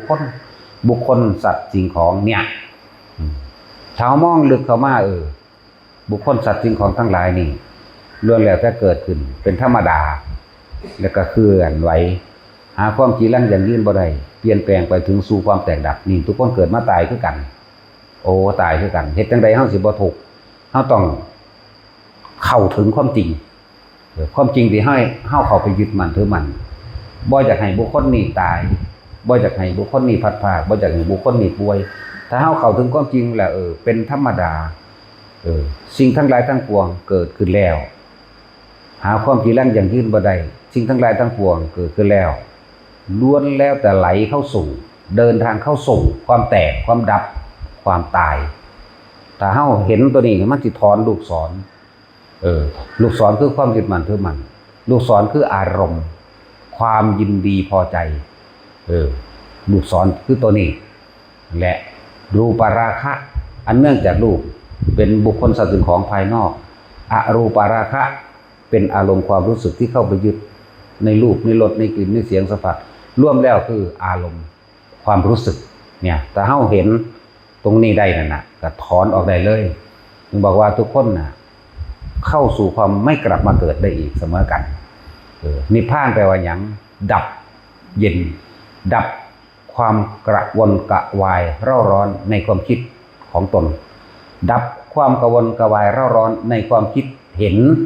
ของตนในความอยากได้และอยากเป็นดับตัวนี้ได้แล้วเมื่อมันเข้าใจแล้วว่าบ่มีสิ่งใดที่เฮาปรารถนาอีกเนี่ยดับแล้วมันก็เย็นคำว่าเย็นนี่ไม่กระวนกระวายไม่เร่าร้อนเลยนิพพานคือความดับเย็นนั่นเองบ่ได้แปลว่าไปสถานที่แห่งใดแห่งหนึ่งดับเย็นในภายในใจเฮาดับเย็นในความคิดเห็นของเฮาเองหมดความปรารถนาในความเห็นของเฮาเองทุกชีวิตสรรพสัตว์ทั่วโลกสามารถเข้าถึงพระนิพพานได้คำว่านิพพานคือดับเย็นเด้อดับความปรารถนาเห็นตามความเป็นจริงเห็นทุกชีวิตสรรพสัตว์เกิดเท่าไหร่ตายเท่านั้นเห็นได้สุดยอดของธรรมะทั้งเบิดอนิจจังอนัตตาเข้าถึงอนิจจังอนัตตาแล้วหาทุกข์บ่ได้เนี่ยที่เพิ่นว่านิพพานังปรมังสุขังสุขใดที่จะเสมอหรือเทียบเท่าได้กับสุขอันเกิดจากความไม่มีนี่แหละนิพพานที่จะเสมอด้วยความสงบความสุขสงบใดที่จะเสมอความสุขสงบอันปราศจากความไม่มีไม่มีเครื่องเทียบได้บ่มีเครื่องเทียบเด้เพราะเลยนิพพานังปรมังสุขังมันเกินสุขจากมนุษย์สุขจากมนุษย์สุขจากคนคือการมีเห็นบ่ล่ะมีรูปรสกลิ่นเสียงสัมผัสอารมณ์ความถูกต้องตามความพอใจแต่ว่านี่เป็นเหตุแห่งทุกข์เบิดแต่ว่านิพพานนี่สุขใดที่จะเสมอด้วยความสุขอันเกิดจากความไม่มีเป็นอันว่าไม่มีสิ่งใดเทียบได้บ่มีเทียบได้ดอกเด้อก็เฮาบ่มีความเข้าไปติดหยังจักอย่างมันจะเอาความทุกข์มาจากไสมันก็มีแต่ทุกข์กับสุขของตัวมีภาษามนุษย์ก็เข้าใจนั่นน่ะนั่นแหละมันบ่เร่าร้อนมันบ่กระวนกระวายมันดับมันเย็นเลยเอิ้นว่าสุขมันบ่ได้ไปกระวนกระวายกับใดๆทั้งสิ้นแล้วมันก็ยอมรับในความว่าตายเห็นบ่ผู้นั้นตายมันก็เฉยเพราะว่ามันเข้าใจบ่ล่ะมันเข้าใจดีแล้วมันยอมรับดีแล้วคนที่รักตายหรือคนทั่วไปตายเสมอกันตัวเองตายเสมอกันกับผู้อื่นตายกับคนที่รักตายเสมอกันนั่นแหละความเป็นและความตายคนจึงบ่ได้ว่าเราก็ไม่ยินดีเพราะว่ามันอยู่ของมันจังสั่นแล้วเป็นหรือตายมีค่าเสมอกันเหลือแต่ว่ามีร่างกายอยู่พอทำประโยชน์ใดเพิ่นทำเท่านั้นนึงเด้